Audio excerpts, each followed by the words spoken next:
Master, welcome back again to our channel. Panibagong araw, panibagong kabanata na naman ang pagsumasamayin natin ngayong araw na ito. At kung bago ka sa ating channel, pag-click ang subscribe button and hit the notification bell para updated kayo sa ating mga susunod na videos. So mga Master, bago natin simulan ang ating kabanata ngayong araw na ito, huwag po sana natin skip yung ads mga Master, no, dahil malaking bagay na po yan sa ating munting channel. So simulan na natin kabanata ngayong araw na ito. Let's go! Kabanata 711 hanggang 720. Ang dakilang security guard. Kabanata 711 narito ang malamig na yelo matapang na apoy. Walang magawang pinanood ni Yusuf Zoc habang inihahagis ni Tyler Nash ang Heavenly Doe Spiller sa balon. Wala siyang kapangyarihan dahil ang posisyon ng kanyang soul bead ay nasa loob ng Heavenly Doe Spiller, kaya imposible para sa kanya na tumalon palabas. Matapos mahulog ng hindi malamang haba ng panahon, sa wakas ay lumapag sa ilalim ang Heavenly Doe Spiller ng may kalat, at sa pamamagitan ng soul bead, sa pamamagitan ng Heavenly Doe Spiller, tanging malawak na kaputian lamang ang nakikita ni Yusuf Zoc. Bukod sa nakasisilaw na bagyo ng nyebe, wala nang iba pa. Sa katunayan, hindi niya alam kung nasaan siya, ngunit ang makapal na nyebe na umuusok ay tuluyang nakaharang sa kanyang paningin. Apoy, lumabas ka! Tumawag si Yusuf Zoc ng isang hibla ng berdeng apoy sa loob ng soul bead, at marahas na sinaksak ang Heavenly Doe Spiller. Gayunpaman, nang dumampi ang berdeng apoy sa Heavenly Doe Spiller, tahimik itong naglaho na parang natunaw din ito ng Heavenly Doe. Muli, sumimangot ng malalim si Yusuf Zoc, at lumipat sa lila ginto na apoy. Pero mas mahina pa ang purple gold flame at walang epekto sa panlabas na Heavenly Doe Spiller. Ano na ang magagawa ko ngayon? Natigilan si Yusuf Zoc.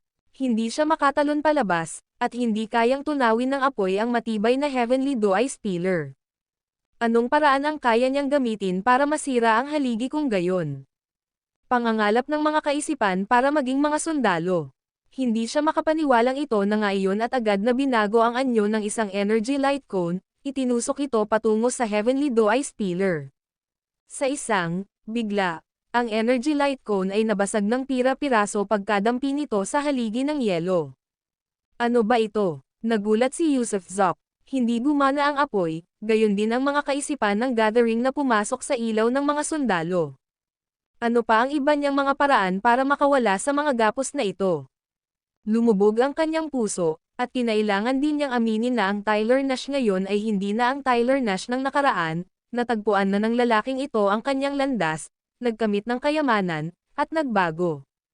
Ilaw ng paglilinis. Ilang sandali pa, dalawang matingkad at nagbabagang sinag ang sumilay mula sa kanyang mga mata. Mga tunog ng humuhuni, sa pagkakataong ito, nagsimulang manginig ang Heavenly Doe Spiller. Walang tigil na nayanig ang buong haligi, at tila ba ito ay lumuluwag. Magpatuloy. Tuwang-tuwa si Yusuf Zoc, patuloy na naglalabas ng mga sinag ng liwanag mula sa kanyang mga mata, nakikita pa nga nitong nagsisimulang tunawin ang Heavenly Doe Spiller. Walang tigil niyang pinakawalan ang purification light. Pagkatapos ng 2 oras, nakagamit na siya ng napakalaking espiritual na kapangyarihan, ngunit ang Heavenly Doe Spiller ay natunaw lamang at naging butas na kasing laki ng kamao.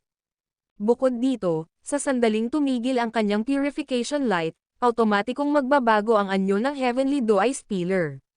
Dahil sa kanyang napakalaking gastos, nang makahinga na siya ng maluwag, ang butas na kasing laki ng kamao ay tuluyan nang naibalik sa dati. Muntik nang dumura ng dugo si Yusuf Zoc. Kahit epektibo ang purification light, hindi pa rin niya kayang basagin ang haliging yelo, na muling nakabawi tulad ng pagkabasag niya rito. Kung magpapatuloy ang siklong ito, mapapagod siya ng husto, at hindi pa rin niya mababasag ang Heavenly Doe Spiller. Hindi ko na ito maaaring ipagpatuloy, kung hindi ay tiyak na mamamatay ako.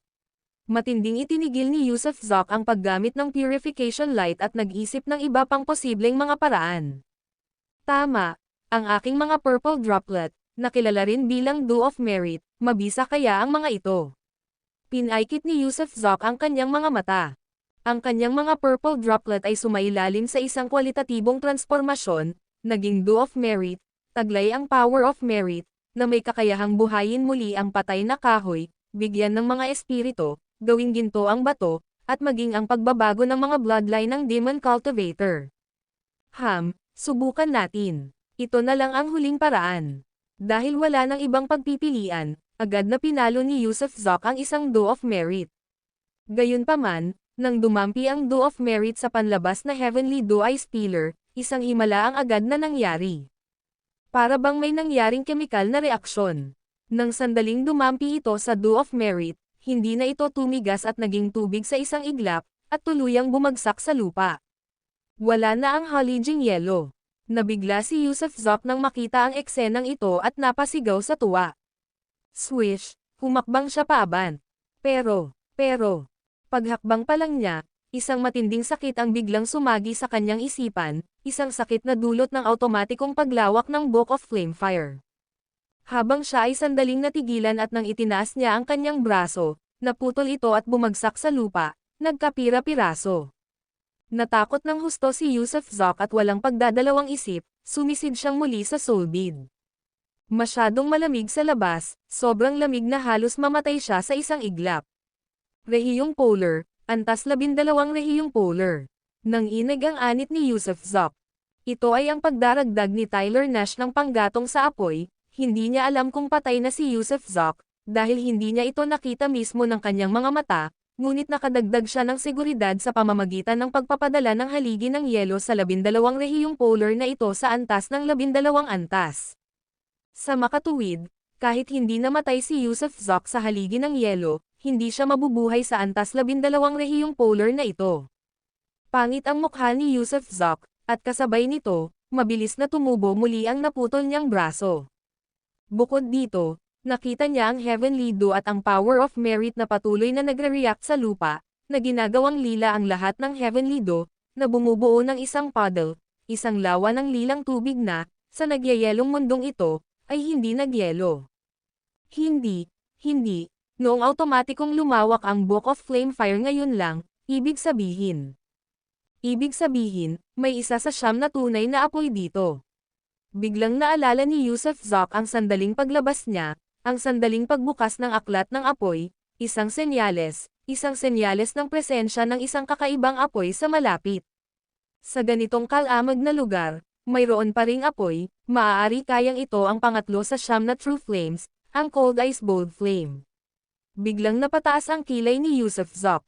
Kung totoo nga, kailangan niyang makuha ang Cold Ice Bold Flame na ito.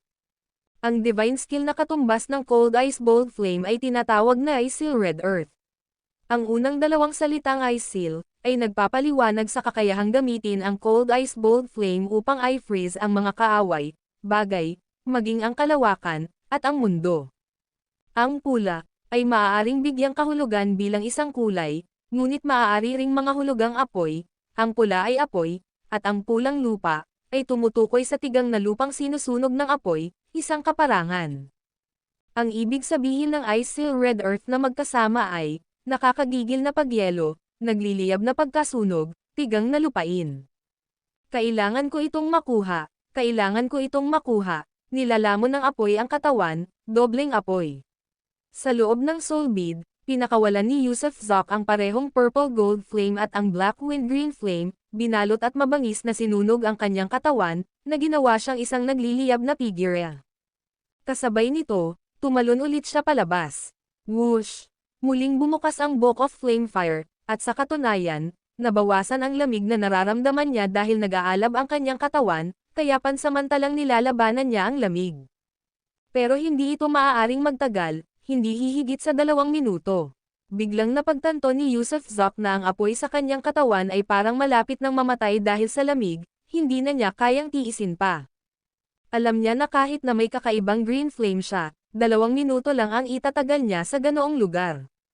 Kaya kinailangan niyang magmadali. Bueno, itong Heavenly Dew at Power of Merit ay nagsanib, tila bumuo ng isang bagong kemikal na substansya, kukunin ko muna ito, para mapag-aralan ng dahan-dahan mamaya.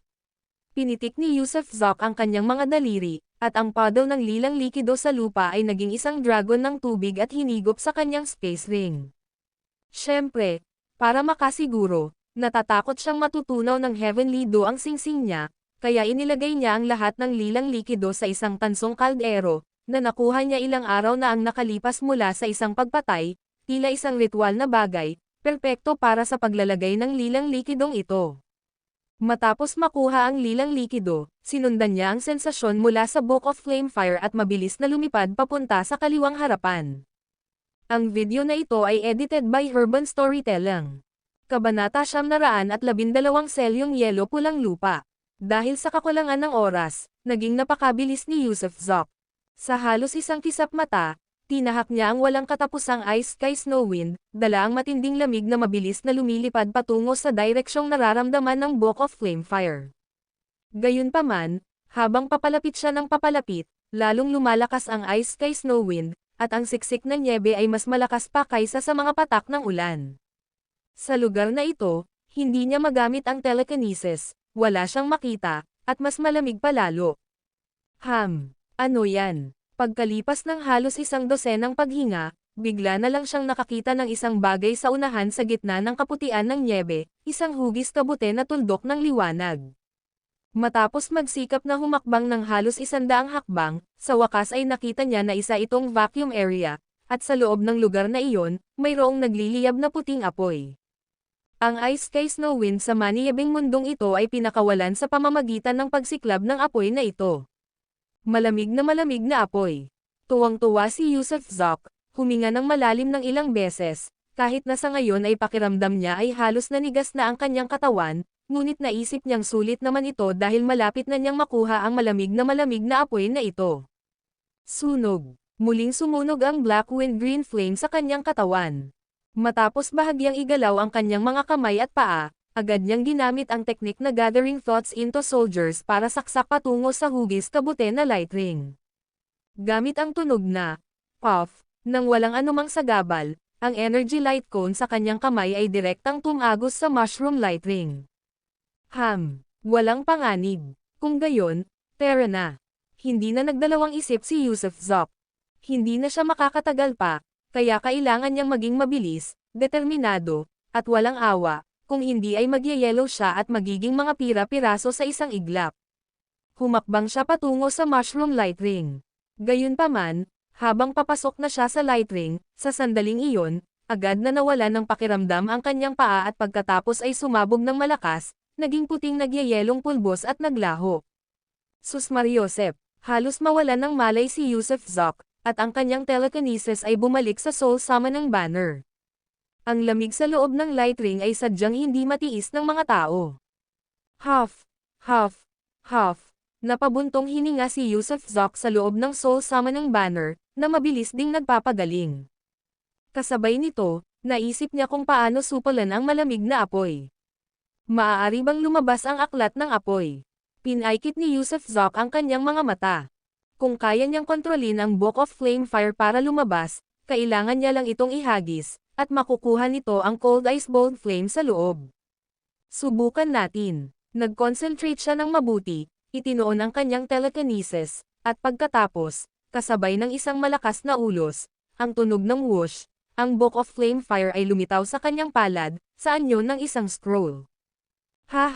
Para makalabas ka na, mas mapapadali niyan. Tumawa ng malakas si Yusuf Zok, saka muling lumabas mula sa Soul Summoning Banner at mabilis na inihagis ang scroll sa light ring. Whoosh! Nang makapasok ang scroll sa mushroom light ring, kusa itong bumukas, lumikha ng kaluskos, at ang Cold Ice Cold Fire, na parang nakatagpo ang kanyang karibal, ay nagsimulang lumiit na parang takot. Kasabay ng isang tunog ng swoosh, ang Book of Flame Fire ay nanginig at gumulong ng matindi, at sa isang iglap, nawala ang Cold Ice Cold Fire. Kasabay nito, ang Ice Sky Snow Wind sa polar region ay naglaho at nawalan ng hangin, at hindi na ganoon kalamag. Bumalik ka, Senadorias ni Yusuf Zok gamit ang kanyang kamay, at ang Book of Flame Fire ay agad na bumaon sa kanyang korona at naglaho. Kasabay nito, muling nagpakawala ang Book of Flame Fire ng salit-salit na init at lamig, sinisipsip ang Cold Ice Cold Fire, at isinama ang malamig na apoy kay Yusuf Zok. Hindi kailangang mag-alala o gumalaw si Yusuf Zok tungkol sa kahit ano, ang Cold Ice Cold Fire ay magsasanib sa kanya, magiging kaysa niya. Magtago, pumasok si Yusuf Zok sa Soul Summoning Banner at pumikit para maghintay. Kasabay nito, Isang pagyanig ang lumabas mula sa mga iceberg ng North Sea, at ang nyebe sa mga iceberg ay nagsimulang matuno. Pagkatapos ay nagsimulang matuno din ang mga patong ng yelo, at maging ang ibabaw ng yelo sa Immortal Palace ay nagsimulang unti-unting matuno. Gumagamit si Tyler Nash ng isang porma sayon upang patayin sina Valeria Jacobs at iba pang mga tao, pati na rin ang ilang Earth Immortals na pumasok sa Immortal Palace. Gayunpaman, bigla niyang naramdaman ang pagtaas ng temperatura at biglang tumigil sa kanyang pagkilos. May mali talaga. Tumataas ang temperatura. Ano kaya ang sanhi nito? Gulat na gulat si Tyler Nash. Sa mas malapitang pagmamasid, natuklasan niya na ang mga iceberg ay mabilis na natutunaw, at may mga pagyanig na nagmumula sa kailaliman ng lupa. Bakit may mga vibrations ngayon? Maaari ba, matalim na tinaas ni Tyler Nash ang kanyang mga kilay, pagkatapos, kasabay ng tunog ng swoosh, naroon na siya sa balon ng bundok sa likuran. Woo! Mainit ang hangin na lumalabas sa balon, hindi na malamig ang hangin na lumalabas. Sus Mariosep, walang pagdadalawang isip, tumalon si Tyler Nash sa balon, kinontrol ang bilis ng kanyang pagbaba. Maya-maya, narating niya ang unang patong ng rehiyong polar, na hindi gaanong naiiba sa labas ng mundo, hindi man lang malamig, at ang lupa ay naging mga puddle. Bumaba ka. Ganon din ang pangalawang patong. Pagkatapos noon, bumaba siya sa ikatlong patong, kung saan natutunaw pa rin ito at hindi man lang malamig. Marahas na kumaibot ang mga talukap ni Tyler Nash, isang masamang pangitain ang lumitaw, at hindi siya nagpatuloy pababa kundi mabilis na sumugod pataas. Sige, sige, sige, hindi na tayo maaaring magtagal pa rito. Paglabas niya mula sa balon, mariing idiniin ng kanyang palad ang bunganga ng balon, na hindi na kayang dalhin ang bigat nito at sumabog ng malakas. Wala na ang patong ng yelo, at napuno na ang balon. Nagtakbuhan palapit ang lahat ng mga nakadamit, hindi maintindihan ang nangyayari, ngunit pakiramdam din nila ay may mali dahil masyadong mainit dito ngayon. Iceberg, mga iceberg, paano sila magiging mainit? Hindi ito magandang senyales. Mga Soul Summoning Banner, magtipon kayo. Inilabas ni Tyler Nash ang Soul Summoning Banner, at sabay lapit sa lahat ng mga taong nakadamit, lahat sila ay nagtipon doon. Pagkatapos ay inilagay niya ang Soul Summoning Banner sa itaas ng kanyang ulo at kumuha ng bowl ang kristal na nagsasabing, Immortal Palace, magtipon kayo. Whoosh! Lahat ng porma sayon sa loob ng Immortal Palace ay nagpakita ng pagtutol, pagkatapos ang ilang mga tagapag-alaga at ilang mga maagang pumasok na second-level Earth Immortals ay direktang inilipat palabas ng palasyo.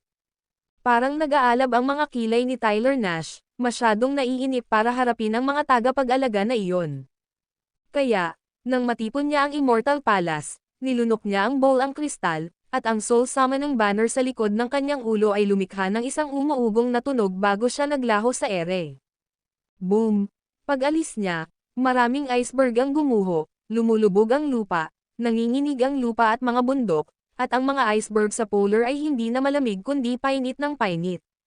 Kuwit. Samantala, si Yusuf Zok sa loob ng Soul Bead ay bumuo ng isang mushroom light ring sa itaas ng kanyang ulo.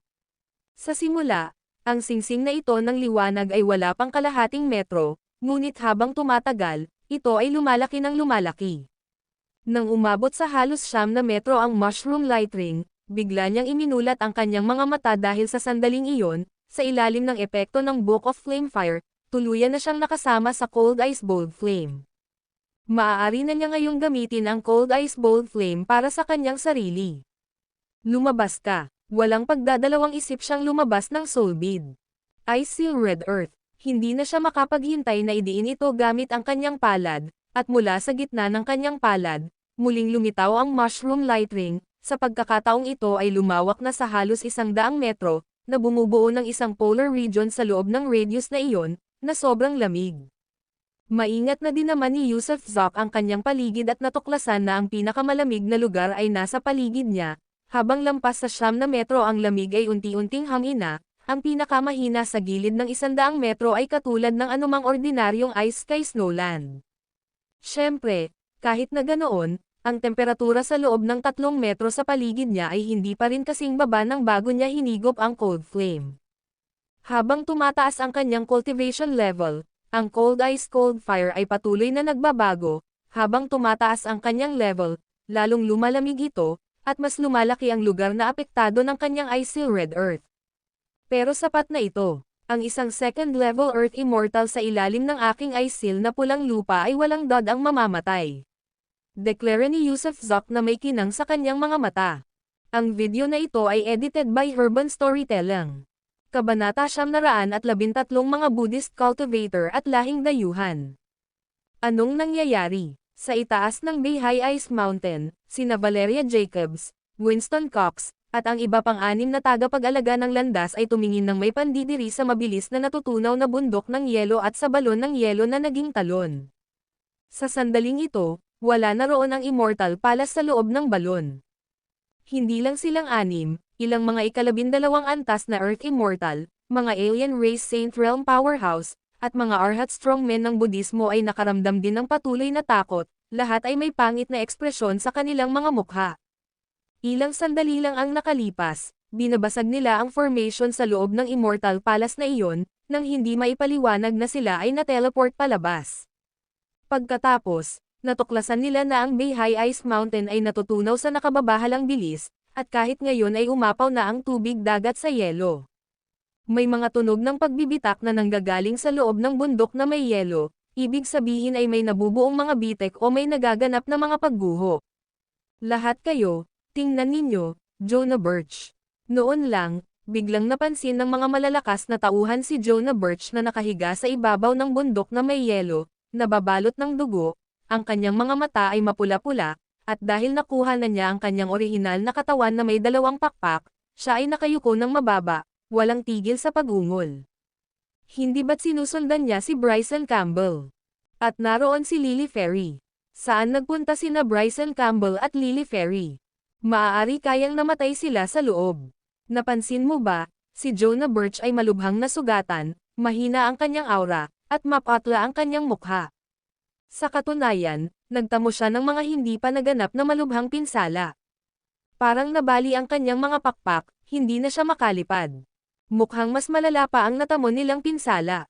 Ang lalaking nakasuot ng itim na roba na lumitaw sa Immortal Palace ay tiyak na ang tauhan ni Jet Nash.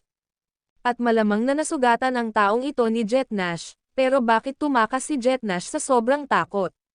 Dumating ng walang bakas, na parang may bumisita na Diyos. May huminga ng malalim, si Jet Nash ay naging lubos na maimpluwensya, sa kabila ng kanilang bilang, natugtugan niya silang lahat. Mataba, bigla, sa gitna ng abalang diskusyon, isang Buddhist, isang Arhat na nasa ikalabindalawang antas, ang bumati ng isang mantra ng Buddhist at pagkatapos ay humakbang sa itaas ng ulo ni Jonah Birch. Nang makita ang Buddhist Arhat na lumipad sa ibabaw ng ulo ni Jonah Birch, naging kakaiba ang ekspresyon ng lahat. Kumawala, sa kabila ng malubhang pinsala at hindi na makabangon, nanatili pa rin ang bangis ni Jonah Birch. Total, siya ang hari ng mga halimaw, at dahil nakamit niya ang anyo ng double-winged white tiger, natural lang na mayroon siyang sariling pagmamalaki. Donor Jonah, ako si Garlo, malubha ang iyong pinsala, nabali ang iyong mga pakpak. Kung hindi ka magagamot sa oras, maaari kang makaranas ng hindi na maibabalik na pinsala. Mayroon akong isang banal na kasulatan dito, at 3 orasayon. Kung pag-aaralan mo ang banal na kasulatan at matututunan ang mga orasayon, malilinis at maliliwanagan kita, at saka kaagad gagaling. Ano sa tingin mo? Ang Garlo monk na ito, isa ring ikalabindalawang antas na Earth Immortal, ay may mukha na puno ng kalungkutan at habag at hindi man lang linas sa nakakatakot na tingin ni Jonah Birch, sa halip ay nakangiting nag-alok na pagalingin ang mga pinsala ni Jonah Birch. Takbo ka, huwag mo akong itulak. Nanginginig sa galit si Jonah Birch. Paano nagkaroon ng ganoong kagandang intensyon ang mongheng Garlo na ito? Sa pamamagitan ng pagpapaawit sa kanya ng mga banal na kasulatan at pagbigkas ng mga orasayon, sinusubukan niya itong ibalik sa pananampalataya, at kapag nahikayat na siya, mapapasailalim siya sa Budismo bilang isang espiritong halimaw na pangbundok, at tuluyan nang mawawala ang kanyang kalayaan. Haha, Garlo, ang galing mo talagang magplano. Maraming tao ang tumawa. Ang Buddhist na ito ang pinakamalala, sinamantala niya ang pagkawala ni Bryson Campbell at ang malubhang pinsala ni Jonah Birch para agawin ang kanyang kasawian. Nahulaan na ng lahat ang kapalaran ni Jonah Birch, Maliban na lang kung may hindi inaasahang mangyari, o kung hindi lilito si Bryson Campbell, tiyak na matagumpay na mapapapaniwala ni Garlo si Jonah Birch. Humph! Ang Budismo ang pinakakasuklam-suklam. Hinamak din ni na Valeria Jacobs at ng iba pa ang Budismo dahil dito, ang mga mongheng iyon ay laging sumusugod tuwing may kalamangan na dapat samantalahin. Hindi, hindi, kaibigan kong Jonah, huwag kang magpapaniwala sa mga panlilinlang ni Garlo. Mayroon akong banal na prutas dito, kainin mo lang ito, at gagaling din ang mga sugat mo, at wala na akong ibang mahihiling pa. May isa pang taong lumipad palapit, ang lalaking ito na may pares ng asol na mga mata ay napakagwapo. Lahing dayuhan, lahing dugong asol. Malamig ang mukha ni Jonah Birch, sa sandaling ito, bumalik siya sa kanyang orihinal na anyo, sa sobrang pinsala ay hindi na niya kayang tumayo, kaya wala siyang laban sa dalawang lalaking ito. Humph, sumama na si Donor Jonah sa Budismo natin. Donor Jonah, isuot mo ito. Nang makitang may ibang gustong agawin ang kanyang negosyo, biglang kumilos si Garlo, nagpakawala ng gintong singsing mula sa kanyang manggas, mabilis na inaasikaso itong itali sa leeg ni Jonah Birch. Jonah Birch, hindi mo ba ibubuka ang bibig mo? Swoosh! Diretsong inihagis ng miyembro ng Blood Race ang holy fruit patungo sa bibig ni Jonah Birch at ang kanyang paghagis ay mas mabilis pa kaysa sa singsing ng Golden Protectors. Hanggat kinakain ni Jonah Birch ang banal na prutas, magkakaroon siya ng pananampalataya at pagkatapos ay sasamba sa banal na sekta ng kanilang lahing alien. Isang pakikibaka ang sumilay sa mga mata ni Jonah Birch dahil sa sandaling iyon, hindi niya alam kung paano pipili. Kung pipiliin niyang lunukan ang banal na prutas, kahit na ikabit sa kanya ang singsing ng mga gininto ang protector, Atreus pa rin ang umaatake dahil nangangahulugan ito na nanalo ang Blood Race. Sa kabaligtaran, kung hindi niya kakainin ang banal na prutas kundi mabihag ng singsing ng mga gininto ang tagapagtanggol, Atreus din ang Blood Race, dahil nangangahulugan ito na natalo sila. Binigyan siya ng dalawang panig ng pagpipilian, at isa lang ang maaari niyang piliin, walang takas, walang lugar na mapagtatagwan, maliban na lang kung pipiliin niyang maniwala sa alinman sa mga ito at pagkatapos ay pasabugan ang sarili. Pero ayaw pa niyang mamatay. Sa isang iglap, pinagdikit ni Jonah Birch ang kanyang mga ngipin para pumili, at nang bahagya niyang iniling ang kanyang ulo, dumaan ang banal na prutas sa kanyang mukha. Haha, nang humagalpak ng tawa si Gara, matagumpay na pumulupot ang singsing ng mga gininto ang tagapangalaga sa leeg ni Jonah Birch at saka tumusok sa kanyang laman. Pinili ni Jonah Birch ang Budismo at ang dahilan ng kanyang pagpili ay kung nilunok niya ang banal na prutas, imposibleng pagsisihan niya ito sa bandang huli, dahil ang banal na prutas ay may taglay na kapangyarihan ng kabanalan na nagbubuklod sa isa sa pananampalataya ng banal na sekta ng lahing alien. Simple lang ang pagpili na mabihag ng singsing ng mga gininto ang tagapangalaga, maaari lamang nitong kontrolin ang kanyang buhay at kamatayan ngunit hindi ang kanyang pananampalataya o espiritu, maaari siyang laging bawiin ang kanyang mga kasalanan kapag bumalik ang kanyang Panginoon. Maling desisyon ang ginawa mo. Bumantong hininga ang miyembro ng Blood Race at umiling. Haha, Jonah Birch, ang mongheng ito ay darating upang gamutin ang mga sugat sa iyong katawan, mula ngayon, ikaw na ang magiging sakay ng mongheng ito, lumapag si Gara sa tabi ni Jonah Birch, unang kumuha ng elixir para pakainin ito, pagkatapos ay huminga ng palabas at tumawag ng gininto ang liwanag sa kanyang palad upang simulang gamutin ang mga bali na pakpak ni Jonah Birch. Sige. Wala nang makikita pa rito, bumalik na tayo sa Immortal City, nakita ni Valeria Jacobs na kasuklam-suklam ang gayong kasuklam-suklam na pag-uugali. Ang Budismo at ang lahing dayuhan ay palaging kumikilos ng ganito, ginagamit ang lahat ng posibleng paraan, sa pamamagitan man ng pananakot o karahasan, upang gawing tagasunod nila ang mga nasugatan o mahina. Ang dalawang kapangyarihang ito ay palaging nagpapalaganap ng kanilang mga doktrina sa buong Origin Star System sa ganitong paraan. Gayunpaman, nang papaalis na sina Valeria Jacobs at ilang iba pang Earth Immortals, biglang, ang iceberg sa North Sea ay marahas na yumanig, at ang mga tunog ng pagkalabog ay nagmula sa ilalim ng yelo sa dagat, na naging sanhi ng pagumbok ng ibabaw ng yelo pataas. May lilito na isang bagay. Isa ba itong kayamanan? Maaari ba itong maging isa na namang immortal mansion? O baka naman, isang tao. Namangha ang lahat ng mata ay nakatuon sa nakaumbok na yelo. Boom! Pagkatapos ng ilang paghinga, biglang sumabog ang yelo sa ibabaw, at pagkatapos ay isang figure ang pumailang lang paitaas. Guro, si Jonah Birch, na ginagamot ni Gara, ay agad na napaiyak. Ang video na ito ay edited by Urban Storytelling. Kabanata 914 ang mandirigma na nagtatanggol sa landas. Si Bryson Campbell ako, Tara na. Nang makita ng monghe mula sa budismo si Bryson Campbell na biglang sumigaw, hindi na siya nagdalawang isip. Gamit ang isang mahigpit na pagkakahawak, sinunggaban niya ang leeg ni Jonah Birch at tumakbo kasabay nito.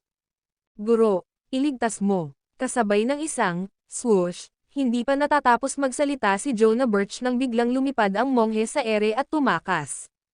Kakatakbo palabas ni Yusuf Zok at hindi pa rin malinaw sa kanya kung ano ang nangyayari, ngunit narinig niya ang boses ni Jonah Birch at nakita ang isang taong humahampas sa kalawakan at tumatakas. Kapatid na Luo, ang iyong aliping demonyo na si Jonah Birch ay nabihag ng monghe mula sa budismo, Garo. Agad siyang binalaan ng lalaking may dugong bughaw mula sa blood race. Garo, tumaas ang kilay ni Yusuf Zok, at agad na lumawak palabas ang kanyang telekinesis. Pagkatapos, libu-libong milya ang layo, nakita niya ang isang malaking monghe na nakadamit ng monghe na nakayakap kay Jonah Birch at baliw na tumakbo para iligtas ang kanyang buhay. Naghahanap ng kamatayan. Galit na galit si Yusuf Zok at, sa isang nakabukang kilos, agad na lumitaw ang banal na pana sa kanyang mga kamay, at hinugot niya ang pana upang bumaril. Kasabay ng isang swoosh, isang palaso ng enerhiya na nabuo sa pamamagitan ng gathering thoughts into sandals ang pumutok sa ere, at agad na naglaho sa paningin ng lahat. Hindi kaya. Nang makita ng lahat na hindi humahabol si Bryson Campbell kundi sa halip ay nagpapana mula sa layong 10,000 milya, silang lahat ay nalito. Alam nila na si Garo ay isang 12th level Earth Immortal at nasa layong 10,000 milya na ang layo, hindi pa kasama rito ang paggalaw ni Garo at kayang maglakbay ng 10,000 milya sa oras na kailangan para huminga. Pero talagang tinangkaban ni Bryson Campbell na patayin si Garo mula sa layong 10,000 milya. Paano iyon naging posible? Kasama sina Valeria Jacobs at ang iba pa, lahat ay nadama na ito ay hindi kapanipaniwala at talagang imposibleng makamit. Gayunpaman, sa sandaling ginagamit ng lahat ang Divine Sense Exploration upang obserbahan si Garo sa laksang milya ang layo, ang palaso ng enerhiya na kakaputok lang ay umabot sa likod ng ulo ni Garo sa isang kisap mata sa gitna ng kidlat at apoy. Hindi inaasahan ni Garo mismo na ang palaso ay lilipad ng napakabilis na maaabutan siya nito habang gumagalaw. Dahil sa takot, nanindigan ang lahat ng balahibo sa kanyang katawan, at agad niyang pinrotektahan ang kanyang sarili gamit ang kanyang makalangit na baluti. Pero ang palaso ni Yusuf Zok na asterisk gathered thoughts into soldiers asterisk ay sadyang idinisenyo upang basagin ang celestial armor, kaya sa sandaling lumitaw ang celestial armor ni Garo, ang energy arrow ay tumusok dito nang walang anumang pagtutol. Pagkatapos, nakita ng mga gumagamit ng Divine Sense ang ulo ni Garo na sumabog na parang dinurog na pakwan, at si Jonah Birch ay biglang bumagsak mula sa ere. Bagamat malubhang nasugatan si Jonah Birch, na nabali ang magkabilang pakpak, hindi pa siya nasa bingit ng kamatayan, kaya sa gitna ng pagbagsak, bumalik siya sa kanyang anyong tao at dahan-daang pinatatag ang sarili sa kawalan, habang nagpakawala ng isang matinding ungol. Langit, sa sandaling iyon, lahat ay tumingin kay Yusuf Zok na parang nakatingin sa isang halimaw. Isang 12th level Earth Immortal, na tumakas ng 10,000 milya ang layo, ay napatay ng kanyang pana. Gaano kalakas ang kapangyarihan nitong si Bryson Campbell? Itinabi ni Yusuf Zok ang banal na pana sa isang pagkislap ng kanyang kamay, at kasabay nito, isang malamulto na kamay ang lumitaw mula sa kawalan, mabangis na inaagaw si Jonah Birch, na nasa layong 10,000 milya. Whoosh! Na parang may inaabot sa bag para kumuha ng kung ano, hinailan na ni Yusuf Zok si Jonah Birch pabalik sa kanya habang nakatayo pa rin ito sa kanyang pwesto, naghahabol ng hininga. Ito rin ay isang divine skill, na kumukuha ng isang tao mula sa 10,000 milya ang layo. Namangha ang lahat sa dalawang magkasunod na divine skills na ipinakita ni Bryson Campbell, habang ang pangalawang skill ay hindi naman kakaiba, ang una ay isang bagay na kakaunti lamang ang makakagawa. Marahil kahit isang santo ay hindi kayang gawin iyon, ngunit nagawa ito ni Bryson Campbell. Mahinang sanggal ni Yusuf Zoc, at muling pinagsama ang mga iniisip ng mga sundalo gamit ang kanyang mga daliri. Pagkatapos, hinampas niya ang mga gininto ang tagapagtanggol sa leeg ni Jonah Birch, pumutok, at direktang pinutol ang tali. "Guro, patay na po si Lily," biglang sabi ni Jonah Birch sa mahina at malungkot na boses. "Mav, alam ko," tumanggaw si Yusuf Zoc. Sa totoo lang, akala niya ay hindi mabubuhay sina Jonah Birch at ang diwata ng Lirio. Hindi niya inaasahan na buhay pa si Jonah Birch, at kahit na malubhang nasugatan siya, mapalad na kahit isa ay nakaligtas. "Ibuka mo ang bibig mo."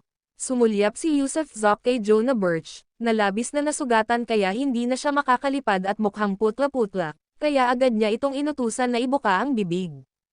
Walang pag-iisip, yumuko si Jonah Birch at ibinuka ng malaki ang kanyang bibig. Padabog na inihagis ni Yusuf Zoc ang isang patak ng Meritdo sa kanyang bibig. At nang dumampi ang hamog ng Merito sa mga labi ni Jonah Birch, ang kanyang buong katawan ay pumutok sa pagsabog ng ingay mula sa kanyang mga kasukasuan. Ang kanyang kutis ay agad na nagbago mula sa mapatla patungong mapula, at halos sa loob lamang ng isang hininga, si Jonah Birch ay sumabog sa sigla, tila 10 beses na mas maayos kaysa noong bago siya nasugatan. "Sige. Tara na," walang pakialam na sabi ni Yusuf Zoc, habang sumusulyap sa mga Earth Immortal na hindi pa umaalis bago tumalikod para umalis kasama si Jonah Birch. Sa sandaling iyon ay biglang nagsalita si Winston Cox, "Mr. Bryson Campbell, maaari ko bang itanong kung ano ang nangyari sa ilalim ng yelo?" Nagulat si Yusuf Zoc, saka iniangat ang ulo at sinulyapan si Winston Cox, na parang pinagalitan ng tingin na malamig na nangutya sa kanya sa tahanan ni Dong Vasir. "Ano ka ba, at bakit ko naman sasabihin sa'yo?" Malamig niyang sabi at nagpatuloy sa paglalakad. Sabik na siyang bumalik sa Spirit City dahil nangako siya kay Dong na tagapagtanto na siya ang magsisilbing tagapagtanggol kapag nalampasan nito ang kapigatian, kaya kinailangan niyang bumalik bago magbukang liwayway kinabukasan. "Ikaw, sino ang tinatawag mo?" Agad na dumilim ang mukha ni Winston Cox, at hinawakan din niya ang hawakan ng kanyang espada, tila handang kumilos laban kay Yusuf Zoc. Tumigil si Yusuf Zoc sa paglalakad at tumingin ng masama kay Winston Cox, pati na rin kina Valeria Jacobs, Luke Gardner, Gang Yangqing, Otto Hop, at Cairo Hop. "Naghahanap ng away," pang-iinis na sabi ni Yusuf Zoc. Tama, umusbong ang sigla ng pakikipaglaban ni Winston Cox. Ang 6 sa kanila ay mga mahiwagang nilalang, mga inapo ng sinaunang Maharlika, na may taglay na kataas-taasang kapangyarihang bigay ng Diyos. Nang makita ang kayabangan ni Yusuf Zoc, pakiramdam nila ay nahaharap sila sa hamon. Boom! Boom boom boom boom boom! Sa sandaling lumitaw ang kagustuhang lumaban ni Winston Cox, biglang sumigla ang kagustuhan ni Valeria Jacobs, Otto Hop, Cairo Hop, Luke Gardner, at Gang Yangqing. Ang 6 ay isang koponan at hindi naniniwala sa laban ng isa-isa. Bukod dito, kaharap nila si Bryson Campbell, ang isang pagkakamali lang ay maaaring ikamatay, kaya imposibleng harapin siya ng mag-isa. Kung lalaban sila, gagawin nila iyon ng magkasama. May magandang palabas na dapat panoorin ngayon. 6 na inapo ng sinaunang Maharlika laban sa isang mahimalang figure, walang makapagsasabi kung sino ang mananalo o matatalo. Kapag nailabas na nila ang kanilang kapangyarihang bigay ng Diyos, kahit isang santo ay hindi sila kayang saktan. Pero hindi ordinaryong tao si Bryson Campbell. Hindi ba't pinatay niya ang St. Wesley Meskipon ng God Descendant Sect? Kung hindi, paano niya makukuha ang banal na pana? Kapag naglaban ang 2 tigre, talagang nakakatuwang panoorin. Nadama ng karamihan na hindi nasayang ang kanilang paglalakbay sa bundok ng yelo sa North Sea. Kahit wala silang makitang kayamanan, ang manood ng labanan sa pagitan ng mga dalubhasang may ganitong kalibre ay isang malaking kapalaran. Kaya naman, habang nag-uusap sila, umatras sila, na nagbigay daan para sa labanan. "Sige, dahil kayong 6 ay humihingi ng kamatayan, kung gayon, mamatay kayo." Sigaw ni Yusuf Zoc habang pinakawalan ang kapangyarihan ng Isil Red Earth gamit ang isang pagkumpas ng kanyang kamay. Whoosh! Sa isang iglap, isang hugis kabute na kaharian ang nabuo sa loob ng 100 metro. Una ay ang kaharian ng Isil Red Earth, at sumunod ang strange flame. Halos sabay-sabay na galit na sumigaw ang anim mula sa God-descendant sect, nang mapagtantong sila ay nakulong sa loob ng kakaibang kaharian ni Yusuf Zop. Bukod sa medyo nilalamig sila, wala silang nakitang malaking panganib kaya nagpakawala sila ng anim na espada mula sa iba't ibang direksyon at anggulo kay Yusuf Zop. Sa sandaling iyon, isang nakakairitang tawa ang pinakawalan ni Yusuf Zop. Habang papalapit ang anim, galit na ipinadyak niya ang kanyang mga paa, sunog, pulang lupa, malamig na yelo at matapang na apoy. Boom! Sa loob ng hugis kabute na kaharian, biglang lumitaw ang puting malamig na apoy, na bumubuo ng isang hugis kabute na bola ng puting apoy. Sa isang iglap, ang buong espasyo ay napuno ng cold ice bold flame. Anong klaseng apoy ito? Bakit ang lamig? Ang malakas na sigaw ni Valeria Jacobs at ng iba pa mula sa loob ng kaharian. Ang video na ito ay edited by Urban Storytelling. Kabanata 915 pulang ilaw na ibinigay ng Diyos. Boom! Sa loob ng hugis kabute na kaharian, biglang dumaloy ang matinding lamig, at pagkatapos nito, nagsimulang sumigaw si Valeria Jacobs at ang iba pa, habang umiiyak din dahil sa lamig. Ito ang Ice Seal Red Earth, at ang anim sa kanila ay hindi pa tunay na nakapasok sa core area nito. Kung ang anim na ito ay lalapit sa loob ng 10 talampakan mula sa kanya, naniniwala siyang agad silang magyayelo at magiging parang laho. Sa kabila nito, ang lamig ng cold ice cold fire ay naging dahilan upang hindi ito mabata para sa anim, at kahit na mayroon silang mga banal na depensa na kayang tiisin ang mga ordinaryong atake ng apoy, kayang palamigan sila ng cold ice cold fire sa mga depensang iyon. Sa kritikal na sandaling ito, muling sumugod si Yusuf Zop, sa pagkakataong ito ay sinamantala niya ang kahinaan ng kalaban upang umatake. Tumigil ang oras, muling hamampos siya habang ang anim ay nanigas na sa kanilang kinatatayuan dahil sa yelo ngunit patuloy pa ring nagpupumiglas. Agad na umepekto ang Divine Skills Time Stop, na nagpatigil sa anim sa kanilang pwesto. Mamatay ka, humakbang paarap si Yusuf Zop, tinipon ang mga iniisip ng mga sundalo, at sa kanyang pagtakbo, ang energy sword sa kanyang kamay ay tumagos sa bungo ni Winston Cox. Si Winston Cox, na siyang pinakamaingay, ang unang mamamatay. Snap! Mula sa paglitaw ng realm hanggang sa time stop, pagkatapos ay sa sprint at assassination, isang serye ng mga aksyon na natapos sa isang iglap lamang.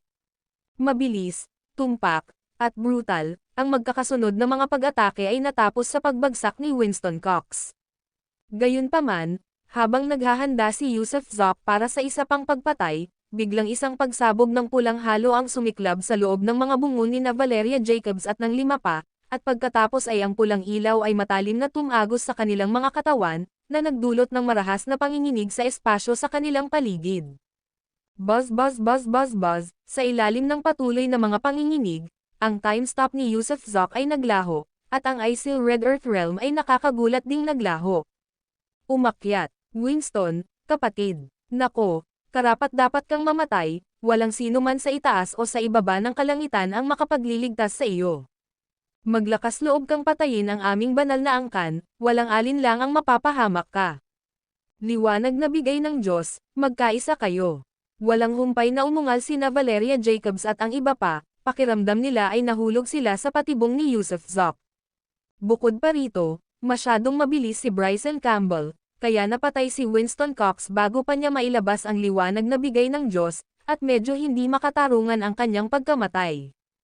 Tumalon palabas ng kaharian ang 5, umuungal, at isang pulang ilaw ang agad na sumulpot sa itaas ng kanilang mga ulo.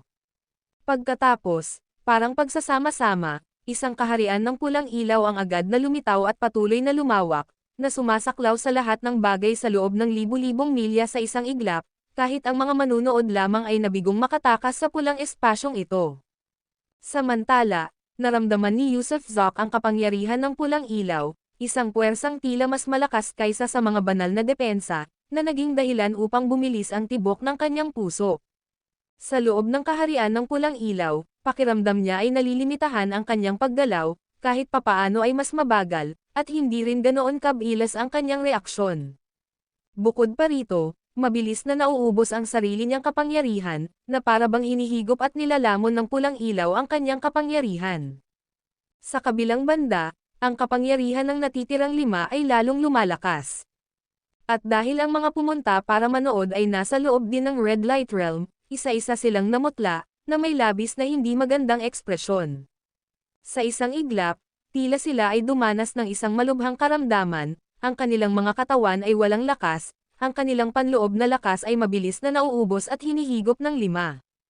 Lumabas kayo. Tila atubiling patayin ni Valeria Jacobs ang mga inosente, at kasabay ng isang matinding sigaw, isang pagwagayway ng kanyang manggas ang nagpalipad sa iba pang mga Earth Immortal palabas ng Red Light Realm, maliban kay Yusuf Zok. Tusong teknik, magtago ka. Sa sandaling iyon, bahagyang nanginig ang katawan ni Valeria Jacobs at, nang lumiit ito, biglang naglaho sa ere. Malamig ding ngumisi ang tupang iyon, nakahanda ang espada, pamamahalang pamamaraan, banal na pagkakaugnay. Pagkatapos magsalita, ang kanyang espada ay naglabas ng pulang ilaw na, parang lubid o makamandag na ahas, ay pumulupot patungo kay Yusuf Zok. Gumuhit si Luke Gardner ng isang pipa, at habang itinataas niya ito, bigla itong pumutok na may tunog na ding, na nagpapadala ng hugis gasuklay na pulang arko ng ilaw na humahampas patungo kay Yusuf Zok. Binago ni na Otto Hop at Cairo Hop ang kanilang mga katawan, nagpalitan ng landas patungo kay Yusuf Zok, nagsagawa ng kakaibang hakbang na kahawig ng teknik ng assassination, na halos kapareho ng malawak na paggalaw ng langit at lupa, na ginagawang imposible para sa iba na mahulaan kung saan sila susunod na sasalakay, ang kanilang bilis ay napakabilis. Sinimulan ng 5 ang kanilang tunay na opens iba, ipinakita ang kanilang kahangahangang lakas. Napapaligiran si Yusuf Zok ng mga kalaban sa lahat ng panig at walang kamalayan sa mga kilos ni Valeria Jacobs. Kasabay nito, sa wakas ay namangha siya sa lakas ng mga sinaunang maharlikang ito, tunay ngang makabuluhan ito. Marahil kahit ang iba pang mga Earth Immortal na nasa ika-12 antas, kabilang ang mga Saint, ay malamang na hindi makakahanap ng solusyon sa ilalim ng mga sitwasyong ito. Total, nasa gitna kanila, pinabagal ng kanilang pulang ilaw na kaharian ang iyong mga galaw at hinihigop pa ang iyong enerhiya para magamit nila. Sa pamamagitan pa lamang nito, silang 5 ay nakapagtatag na ng isang hindi matatalo na posisyon. Higit sa lahat, ang kanilang pulang liwanag ay liwanag na bigay ng Diyos, at ito ay tunay na napakalakas. Siyempre, si Yusuf Zok ay napakakalmado sa oras na ito. Nilimitahan o naantala lamang ng kaharian ng kalaban ang kanyang mga galaw ngunit hindi siya tunay na nilimitahan. Sa tingin mo ba matatalo mo ako? Nang makita ni Yusuf Zok ang banal na pagkakasabit ng iba, ang sonic kill ni Luke Gardner, at ang salit-salit na pagsulong ni na Otto at Cairo Hop, ay ngumisi siya at biglang itinulak ang kanyang mga daliri, at nang mabagsik niyang hinawakan ang espasyo sa harap niya, umungal siya, umiiyak ang langit at gumagalaw ang lupa. Wow! Umuugong, biglang yumanig ng marahas ang pulang ilaw na kaharian, ito ang totoong langit na umuuyog, ang lupa na gumagalaw, at sa ilalim ng sky shaking at gumagalaw na ito, ang paparating na sonic kill, ang banal na pagkakasabit, at maging ang salit-salit na mga hakbang ni na Otto at Cairo Hop ay hindi kayang mapanatili ang kanilang katatagan. Ang sonic kill ay dumaan sa kanyang katawan, ang banal na pagkakabuhol ay lumipad patungo sa kung saan, at ang salit-salit na mga imahe ng kambal ay naging magulo, at nagkabanggaan pa nga. Hindi magkatugma ang oras at espasyo, kaya lahat ng kanilang mga atake ay hindi tumama. Sa sandaling ito, muling gumanti si Yusuf Zok, ang kanyang pakay ay ang nagbabanggang sina Otto at Cairo Hop, sinamantala ang sandaling hindi sila matatag.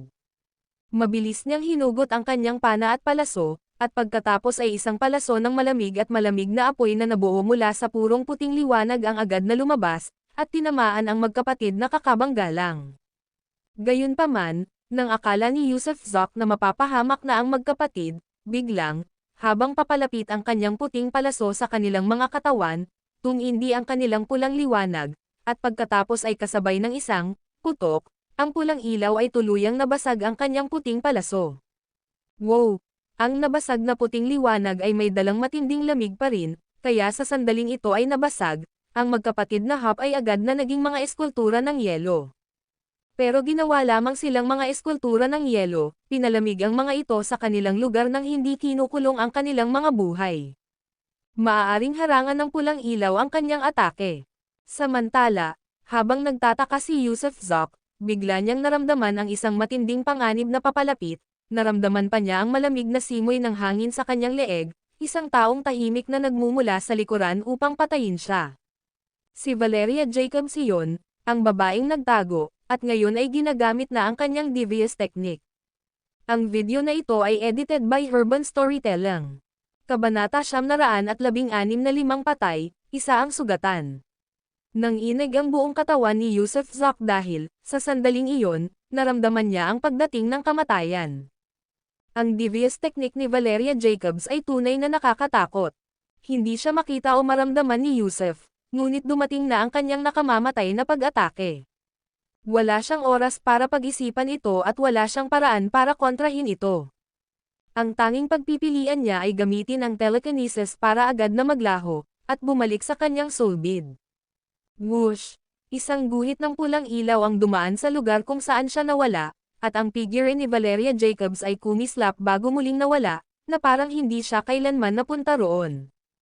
Kung magiging invisible ka, magiging invisible rin ako. Si Yusuf, na nagngingit-ngit sa galit hanggang sa puntong umuusok ang galit sa loob ng soul bead, ay nanginig sa buong katawan, tumigil ang paghinga at tibok ng puso niya, at pagkatapos ay gumana ang bihirang gamiting skill ng invisibility na matagal na niyang hindi nagamit. Kakaiba ang pakiramdam ng pagiging invisible na ito. Matapos maging invisible, agad niyang napagtanto na totoo ang kasalukuyan niyang estado ng pagiging invisible, walang nangyari, na parang nag-level up na siya, isang kakaibang pakiramdam. Swoosh! Humakbang siya paarap, nakatayo sa gitna ng pulang liwanag upang maramdaman ito ng malapitan. Sa oras na ito, medyo natarante sina Luke Gardner at Gang Yangching dahil hindi nila mahanap si Bryson Campbell. Parehong nabasag nina Otto Hop at Cairo Hop ang ice silang, nagyelo ang kanilang mga kilay, nanginginig sa lamig, at patuloy silang humihinga ng malalim. Sky, nasaan siya? Malakas na sigaw ni Gang Yangching. Ngunit hindi tumugon ang di nakikitang si Valeria Jacobs dahil kung magsalita ka ay mabubunyag ang kanyang posisyon. Sa sandaling iyon, napataas ang kilay ni Yusuf.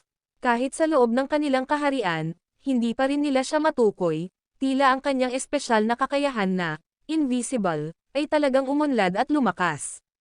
Ang pagiging di nakikita ay palaging siyang ipinagmamalaki niya at ang unang divine skill na nagpasimula sa kanyang kapanapanabot na buhay. Naisip niya na habang tumataas ang kanyang antas ng cultivation, ang pagiging invisible ay nagiging walang silbi. Pero ngayon, tila hindi ito ang inaakala niya, ang invisibility ay isang tunay na mahusay na divine skill, masasabing isang makabagong divine skill na nag-uugnay sa langit at lupa. Whoosh! Humakbang siya paarap, sumugod patungo sa nagpapagaling na si Otto Hop at Cairo Hop. Walang tunog o kahit pagbabago-bago ng enerhiya. Sa katunayan, sa pagkakataong ito, ang pagiging di nakikita ay wala man lang pagbabago-bago ng enerhiya. Kahit na tuluyan na siyang maging hindi nakikita, pigilan ang pagtibok ng kanyang puso, paghinga, at daloy ng dugo, ang tunog ng kanyang mga hakbang at ang pagbabago-bago ng enerhiya na dulot nito ay maririnig pa rin ng isang bihasang individual. Ngunit ngayon, habang siya ay gumagalaw at lumilipad, walang anumang pagbabago-bago ng enerhiya, na nakakamit ang tunay na ganap na pagiging di nakikita. Swoosh! Mabilis at walang humpay siyang gumalaw ng may pananabik, na natiling nakatago sa loob ng kaharian ng kalaban, hindi nila mapapansin, nangangahulugan ito na ang pagiging invisible ay hindi na isang walang kwentang kasanayan, kundi isang nakamamatay na kasanayan. Oo, nakamamatay iyon dahil hindi ka makita o mahanap ng kaaway. Maaari kang maglakad-lakad lang sa harap nila nang hindi nila nalalaman, at sa isang mabilis na pag-atake, walang dadang mapapahamak ang kalaban. Mamatay ka. Klop-klop. Dalawang tunog, at dalawang malalaking ulo ang sabay na naputol ng energy sword ni Yusuf Zak, at hindi pa nauunawaan ni Otto Hop at Cairo Hop ang nangyayari nang maglaho ang kanilang kamalayan. Ano? Naku po, hindi rin naman nakikita si Bryson Campbell. Pero nasa loob siya ng kanilang kaharian, kahit na hindi siya nakikita, hindi ba dapat siyang matukoy? Pero hindi nila napansin, tingnan mo sila ay nalilito at desperado. Gaano ka Jose, alam din ni Bryson Campbell ang devious technique. Tulad ni Valeria Jacobs, tunay na makapangyarihan, hindi nakikita at tahimik, pumapatay ng walang bakas, ito ay nakakatakot. Nanginginig sa takot ang lahat ng mga nanonood. Sa mundo ng paglilinang, marami ang nagsasanay sa sining ng pagiging di nakikita, ngunit nanatili itong isa sa mga pinaka-advanced na divine skills dahil hindi lubusang maitago ng isang tao ang kanilang pisikal na presensya at hininga. Kahit ang mga eksperto mula sa Five Elements sect na bihasa sa pagiging di nakikita ay tanging ang kanilang mga katawan lamang ang naitatago, na nag-iiwan ng kanilang hininga. Ang mga pagbabago-bago ng enerhiya na naruroon noong sila ay hindi nakikita ang nagpakilala sa kanila, kaya kinailangan ng mga taong ito na magtago sa kung saan at hintayang lumitaw ang kanilang target bago umatake. Ngunit ngayon tila kapwa sina Bryson Campbell at Valeria Jacobs ay pinagkadalubhasaan na ang sining ng pagiging di nakikita sa antas ng Mahayana, na nakamit ang ganap na pagtatago ng katawan at hininga, na siyang tunay na nakakatakot sa sitwasyon. Whoosh whoosh! Namutla sa takot sina Luke Gardner at Gang Yangching, at silang dalawa ay tumayo ng magkatalikod sa iisang lugar.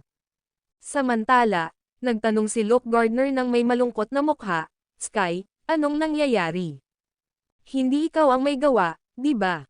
Nasa loob ng ating kaharian si Bryson Campbell, at kahit na maging invisible siya, tiyak na mapapansin natin siya. Pero paano natin siya hindi mararamdaman? Naglalaro ka ba ng marumi? Ikaw ba ang umatake sa magkapatid na Hap?" Sabi ni Gang Yangching na may pangit na ekspresyon. Nagsimulang maghinala ang dalawa kay Valeria Jacobs. Tanging ang Jacobs clan's devious technique lamang ang makakagawa ng ganap na pagtatago ng katawan at hininga sa mundo, at ang pagkamatay ni na Otto Hap at Cairo Hap ay tila mas kagagawan ni Valeria Jacobs kaysa kay Bryson Campbell. Wala kang kalokohan. Sa wakas ay nawalan ng gana si Valeria Jacobs at napatalon palabas. Inilantad ang kanyang anyo mga 10 metro ang layo mula sa dalawa, umikot at hinanap ang lokasyon ni Bryson Campbell. Talaga, hindi ba? Kumunat ang noo ni Luke Gardner. Umiling si Valeria Jacobs, minamaliit natin siya, ang teknik ni Bryson Campbell na hindi nakikita ay hindi mas mababa kaysa sa devious technique ng ating Jacobs clan, naging pabaya tayo. Nagsasalita si Valeria Jacobs nang bigla siyang namutla sa takot, biglang umatras ang kanyang katawan bago mabilis na naglaho. Napasigaw ang naglahong figure ng may mahulog na braso mula sa kawalan, ngunit iyon lang ang tanging tunog bago tumahimik, hindi alam kung patay na ba siya o buhay. Nabigla si Yusuf Zoc, si Valeria Jacobs talaga ang pinakamalakas sa anim, at siya ay lubos na sensitibo sa panganib. Naramdaman na niya ito agad sa sandaling kumilos ito. Siyempre, naputol pa rin ang braso niya sa huli.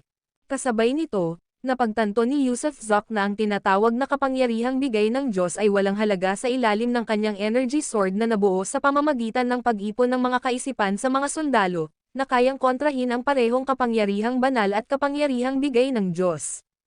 Tara na. Hindi na nang ahas na magtagal pa sina Luke Gardner at Gang Yangching. Bagamat maipagmamalaki at may tiwala sila sa kanilang mga kakayahan, ang pagharap sa isang taong nakakaalam din ng devious technique ay nag-iwan sa kanila na walang kahit kaunting katiyakan ng tagumpay dahil hindi nila mahanap ang kanilang kalaban, na naging imposible ang laban. Gayunpaman, habang sinusubukan nilang tumakas sa pamamagitan ng paglipad patungo sa himpapawid, hinarap ni Yusuf Zoc si Gang Yangching ng harapan. Taglay ni Gang Yangching ang kanyang kaharian, at ang kanyang katawan ay protektado ng kapangyarihang bigay ng Diyos, ngunit ang lilang liwanag na espada ni Yusuf Zoc ay madaling tumagos dito, pagkatapos ay pailas na tumusok sa dibdib ni Gang Yangching at agad na sumabog sa tuktok ng kanyang ulo. Whoosh! Natamba si Gang Yangching, ang kanyang pagkamatay ay isang kaawa-awang tanawin. Sigaw ni Luke Gardner sa takot, ang kanyang sigaw ay parang pag-apak sa buntot ng pusa. Pagkatapos ay nagpatuloy siya sa pagtakas. Iniisip mo bang tumakas? Huli na. Sa wakas ay nagpakita na si Yusuf Zoc, hawak ang banal na pana, at sa pagkakataong ito, lumipat siya sa mga lilang liwanag na palason na nabuo ng gathering thoughts tungo sa mga sundalo. Whoosh! Ang lilang palason ng liwanag ay pumutok, na umabot kay Luke Gardner sa isang kisap mata. Sa gitna ng kanyang walang kabuluhang pagsigaw, sinira nito ang mga depensang bigay ng Diyos at tumagos sa kanyang ulo. Kaya, 5 ang patay, at 1 ang sugatan. Valeria Jacobs, ikaw na lang ang natira. Naningkit ang mga mata ni Yusuf Zoc, pinagmamasdan ang bawat galaw sa paligid, at nagmamasid din sa anumang senyales mula sa nasugatang si Valeria Jacobs.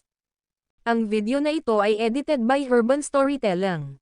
Kabanata 917 ang 6 na David the Wist ay patuloy na pinapatay ni Yusuf Zoc, 5 ang patay at 1 ang sugatan, kaya ang red light domain sa kalangitan ay matagal nang naglaho, at ang figure ni Yusuf Zoc ay ganap na nabunyag, ang kanyang matalas na tingin ay sumasaklaw sa bawat galaw sa paligid niya. Ang devious technique ni Valeria Jacobs ay lubhang mapanganib, halos kapareho ng kanyang invisible divine skills. Nang may tago, ang kanyang katawan, hininga, boses, pagbabago-bago ng enerhiya, at iba pa, lahat ng bakas niya ay tuluyang naglaho. Gayunpaman, si Valeria Jacobs ay nagtamo ng matinding pinsala, at ang isa sa kanyang mga braso ay naputol, maging ang mga daliri sa braso na iyon ay may suot pa ring mga singsing na pangkalawakan. Bagamat hindi sumali si Jonah Birch sa labanan, tinulungan pa rin niya si Yusuf Zoc na tipunin ang mga samsam ng digmaan, mga mahiwagang kayamanan at mga singsing sa kalawakan mula sa 5 patay, pati na rin ang singsing sa kalawakan ni Valeria Jacobs, na pawang kanyang tinipon at labis na ikinatuwa. Anong uri ng mga tagapag-alaga ng Dao? Anong uri ng mga Buddhist cultivator? Anong uri ng lahing dayuhan? Anong mga demonyo at anong mga espiritu? Puro kalokohan. Kayang walisin ng kanyang Panginoon ang buong mundo, habang ang kanyang mga paa ay tumatapak kahit saan nang walang kalaban-laban. Pakiramdam niya ay wala siyang limitasyon sa lakas, at ang pagkakaroon ng isang taong tulad niya sa buhay ay tunay na malaking kapalaran niya. At hindi lang si Jonah Birch ang nakatingin kay Yusuf Zoc nang may mukha na puno ng paggalang. Sa sandaling ito, kasama ang iba pang mga manonood, lahat ay nanonood sa kanya ng may halong takot at paggalang. Dapat malaman na ang mga tagapag-alaga ng Dao ay mga sinaunang maharlika na may napakaraming koneksyon sa sinaunang lahi ng Diyos, at bawat isa sa kanila ay nagtataglay ng kapangyarihang bigay ng Diyos, na kinatatakutan maging ng mga santo. Pero ngayon, hindi ba't pinutol silang lahat ni Bryson Campbell na parang paghihiwa ng mga gulay? Bukod dito, ang pinakamahalagang punto ay si Bryson Campbell ay isa lamang menor de edad na practitioner sa antas ng Mahayana. Kaya walang makakaintindi kung bakit kayang patayin ng isang menor de edad na practitioner ng Mahayana ang isang second-level Earth Immortal, salungat ito sa sentido komon, isang sitwasyong hindi pa naririnig mula noong sinaunang panahon hanggang ngayon. Ngunit ngayon, ang lahat ay totoong nangyari sa harap mismo ng kanilang mga mata, kaya wala silang ibang magawa kundi ang maniwala. Nakatayo ng mataas si Yusuf Zoc at naghintay ng kalahating oras ngunit hindi lumitaw si Valeria Jacobs, tila natakot siya, malamang ay tumakas. Guro, malamang ay tumakas siya. Dahil nawalan siya ng isang braso at naiwan ang kanyang kayamanan sa kalawakan, at dahil napatay mo ang kanyang mga kasama, siguradong takot na takot siya. Paano siya maglalakas loob na ipakita ang sarili niya? Tanong ni Jonah Birch nang may malamig na ngisi. Ha? Antong hininga si Yusuf Zoc at tapat na sinabi na umaasa talaga siyang darating si Valeria Jacobs dahil ang pakikitungo sa kanya ng minsanan at magpakailanman ang pinakamabuti, kung hindi, magiging malaking problema siya sa bandang huli. Dapat malaman na maaaring maging invisible si Valeria Jacobs, kaya tiyak na magiging malaking sakuna siya sa hinaharap. Hindi, mali yan. Nasa kay Valeria Jacobs pa rin ang Jacobs clan. Kung alam niya ang devious technique, dapat alam din ito ng ibang miyembro ng pamilya niya, hindi ba? Biglang napataas ang kilay ni Yusuf Zoc, na pagtanto na sa nabuong sama ng loob na ito, mas lalala ang kanyang paparating na krisis, tiyak na hindi hahayaan ng 5 sinaunang pamilya na magpatuloy ang mga bagay-bagay. Tara, balik muna tayo sa Spirit City, sabi ni Yusuf Zoc sabay hilamos sa kanyang roba, direktang inakay palayo si Jonah Birch. Samantala, sinimulang gamitin ni Jonah Birch ang banal na kamalayan upang makipag-usap kay Yusuf Zoc, at sa isang matagumpay na tono, sinabi niya, Guro, nakakuha kami ng 6 na imbakan ng mahiwagang kayamanan, 10,000 elixir, at 8 mahiwagang kayamanan. Sa kasamaang palad, sa kanilang mga kayamanan, walang mga aklat tungkol sa kanilang paglinang. Tila sila, tulad ng aking Demon Clan, ay nagpapasa ng kanilang mga pamana sa pamamagitan ng mga alaala ng kaluluwa. May 8 mahiwagang kayamanan. Nagtatakang tanong ni Yusuf Zoc. Oo, Bukod sa Destiny Immortal Sword ni Valeria Jacobs, mayroong kabuuang 5 Treasure Sword, lahat ng mga ito ay low-grade Immortal Artifacts, kasama ang isang lot, na dapat ay isang middle-grade Immortal Artifact. Mayroon ding isang upo, hindi malinaw ang uri nito, ngunit mayroon itong mundo sa loob. May salamin din. Narinig ko na ang tungkol sa salamin na ito, tinatawag itong parang salamin ng demonyo. Ang liwanag mula sa salamin na iyan ay kayang magpalayas ng mga panloob na demonyo at makapinsala rin sa mga kaluluwa ng mga demonyo, na partikular na idinisenyo upang labanan sila, sabi ni Jonah Birch habang pinapasa-pasa ang lahat ng 6 na singsing.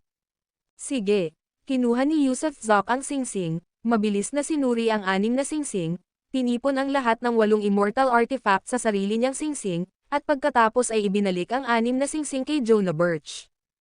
Ikategorya mo ang bawat elixir, itatago ang mga ito para magamit sa hinaharap, at pag-uuriin mo rin ang iba pang mga bihirang bato at kayamanan, susuriin ko ang mga ito isa-isa mamaya. Ito ang balak ni Yusuf Zok na maghanap ng mga bihirang kayamanan na maaaring magpagana ng kanyang blood beads, at dahil wala siyang oras para ayusin ang lahat ngayon, hiniling niya kay Jonah Birch na gawin ito. Natanggap ko na, walang problema, paulit-ulit na tango ni Jonah Birch. Dahil isinama siya ni Yusuf Zok, ang kanilang bilis ay napakabilis. Hindi alintana ni Yusuf Zok ang pagkonsumo, at pagkatapos ng ilang magkakasunod na teleportasyon, nakarating sila sa porma sayon ng teleportasyon sa East Coast. Pagkatapos ng 6 na teleportasyon, sa wakas ay nagmadali siyang bumalik sa Ling City bago magbukang liwayway kinabukasan at nakipagkita kina Propeta Dong at Phoenix Thornton. Kaibigan, malaking gulo ang pinanggagalingan mo. Pagkakita niya kay Yusuf Zok, sabik na hinawakan ni Propeta Dong ang kamay niya at lumipad palabas ng Ling City, kasunod sina Phoenix Thornton at Jonah Birch. Pinatay mo si Winston Cox at ang 5 pang iba, pinutol ang braso ni Valeria Jacobs.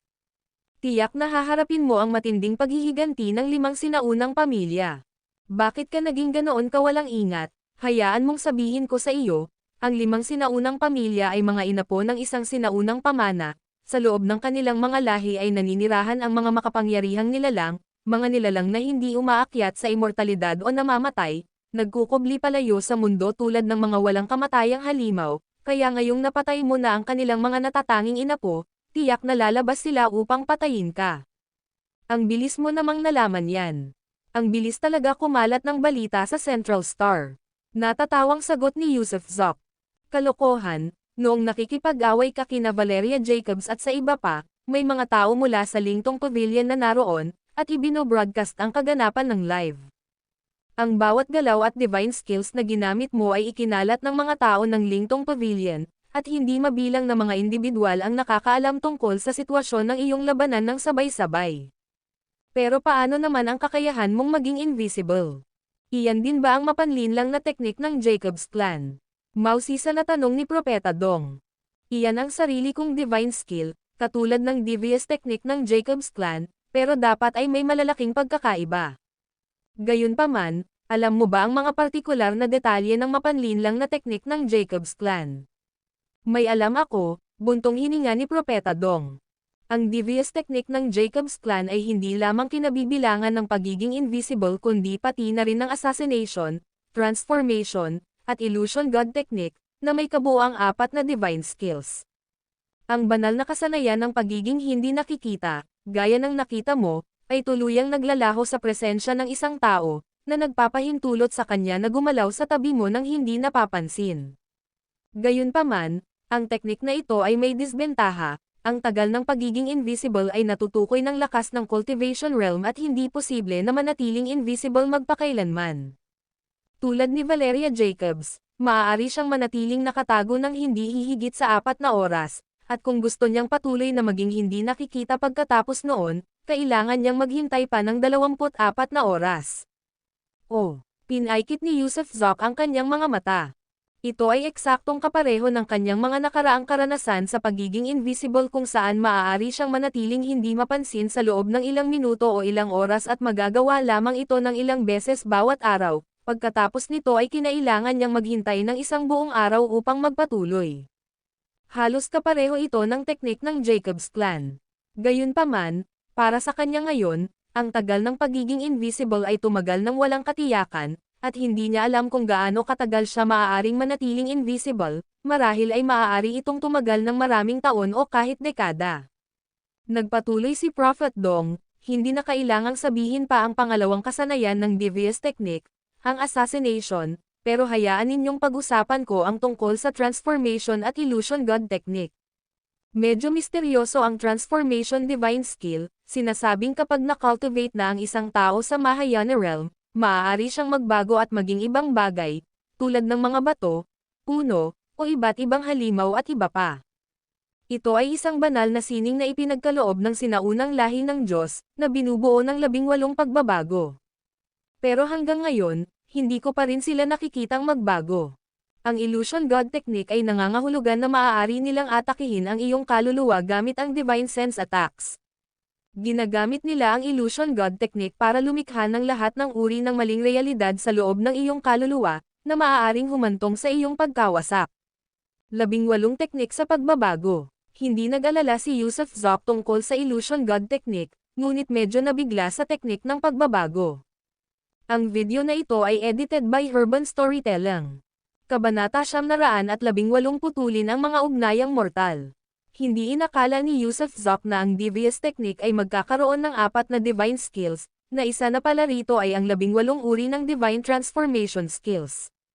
Hindi lang nito kayang gawing invisible ang isang tao, kundi kaya rin nitong baguhin ang mga halaman, bato, at maging ang mababanggas na hayop.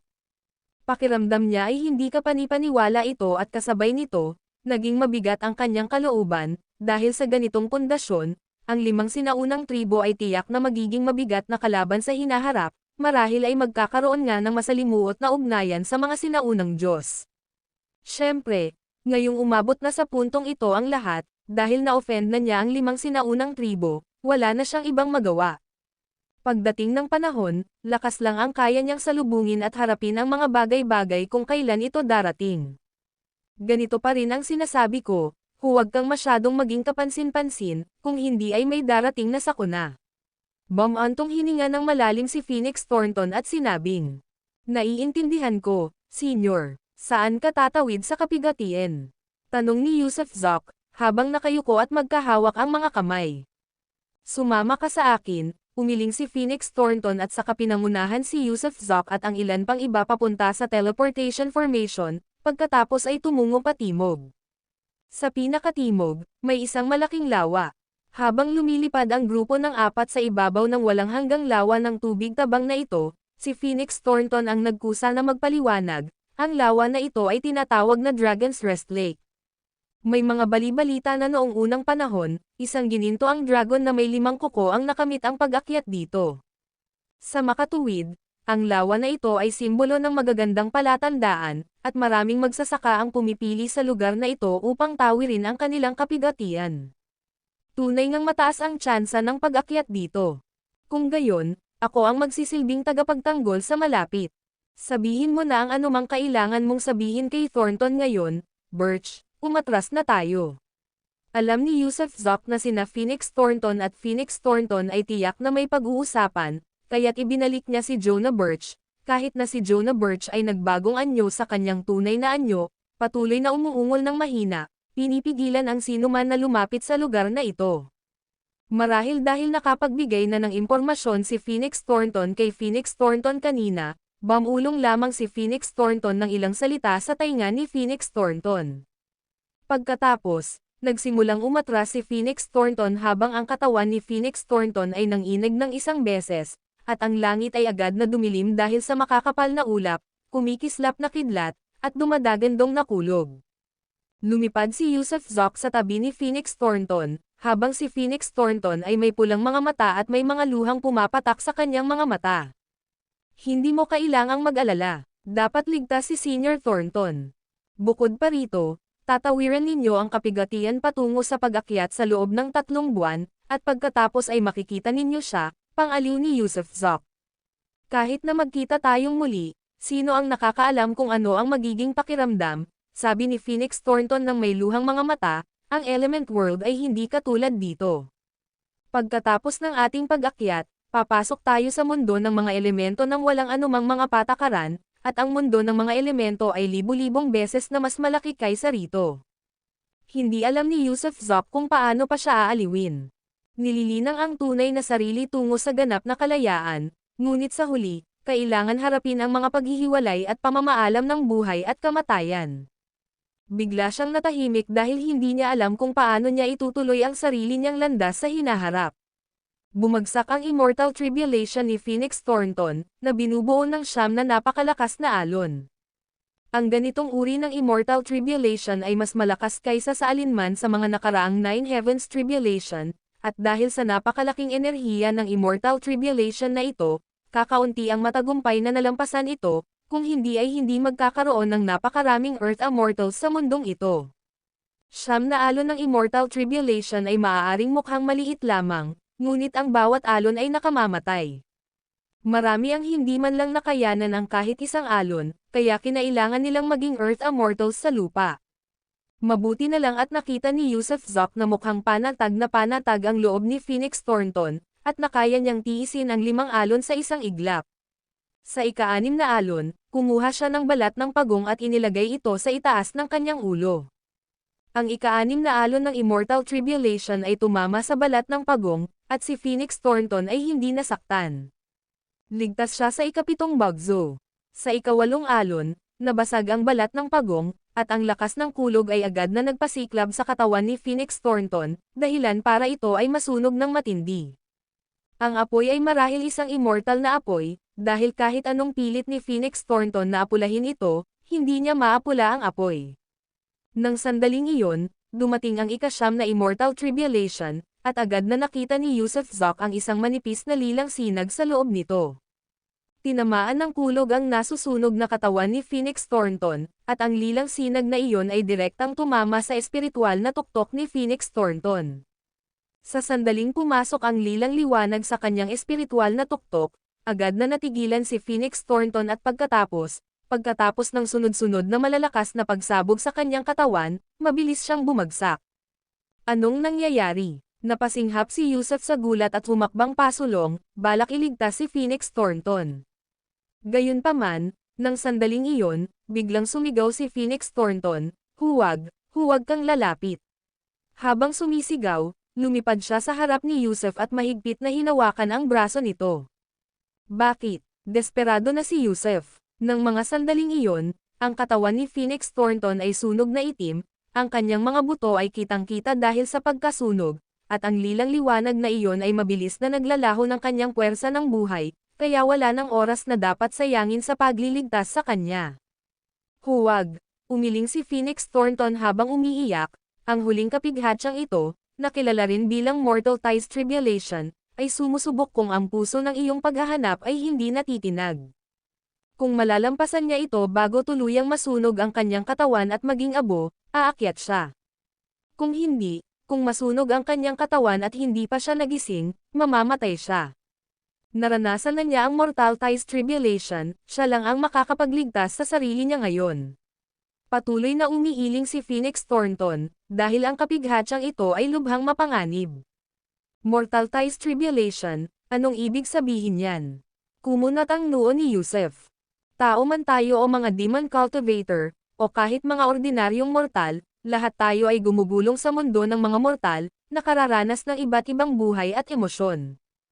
Ang kapighatsang ito, naputulan ang mga ugnayang mortal, ay nangangailangan sa iyo na putulin ang lahat ng makamundong bagay gamit ang iyong sariling determinasyon at mga kaisipan.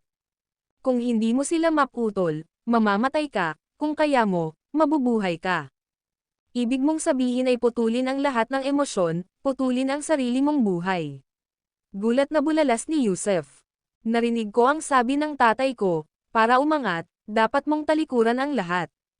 Hindi mo makikita ang iyong mga kamag-anak, asawa, o mga anak, at ang ilan ay nakakalimutan pa nga ang kanilang mga kamag-anak mula sa mababang kaharian pagkatapos ng pag-akyat sa langit. Ang pag-akyat ng isang beses ay parang nakakaranas ng reinkarnasyon. Ganoon ba? Kumikirot ang puso ni Yusuf. Kung katulad nga ng sinabi ni Phoenix Thornton, na tunay na pinuputol ang lahat ng makamundong pang-abala, magkakaroon pa rin kaya ng anumang pagmamahalan ng pamilya kapag nagkita silang muli.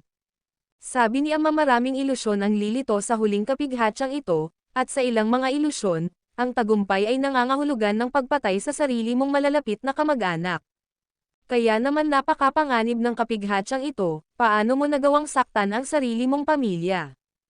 At kung malampasan niya iyon, hindi na kayo magiging mag-ama. Tanong ni Yusef na may kuryosidad. Hindi ko alam, pero naniniwala akong malalampasan ito ng aking ama. Libu-libong taon na siyang naghahanda, nanatili siyang matatag sa loob ng libu-libong taon, para lamang sa ngayon. Isa pa, mayroon siyang sikretong pamamaraan para malagpasan ang kapigatian, at nakapaghula na siya ng hindi mabilang na mga palatandaan na mangyayari sa panahon ng kapigatian, kaya nagtitiwala ako sa kanya. Matatag na sabi ni Phoenix Thornton. Pero, nabalitaan ko rin na maraming angkan at sekta rito ang may hindi mabilang na ugnayan sa upper realm, at mayroon silang mga basbas mula sa mga ninuno o kung ano paman, kaya, nang tumawid ang kanilang mga ninuno sa tribulation, tiyak na pinutol na nila ang kanilang mga emosyon, tama ba? Dahil pinutol na nila ang lahat ng ugnayan sa mundo, bakit pa nila paprotektahan ang kanilang mga inapo sa lower realm? Paano mo nalaman na pinoprotektahan nila, at hindi ginagamit? Tugon ni Phoenix Thornton, sa pagkakaalam ko, ang mga sekta o angkan na may mga ninuno sa mas matataas na kaharian ay nagpapadala lamang ng mga magic treasures at elixir sa lower realm, hinihiling sa kanilang mga inapo na palakasin ang kanilang sariling sekta, kahit na magtayo ng mga templo at mag-alay. Sa paglipas ng mga taon, ngayon lang ako nakakita ng ninuno mula sa mas mataas na kaharian na bumaba para iligtas ang sarili nilang mga kamag-anak. Wala silang pakialam sa buhay at kamatayan ng kanilang mga inapo.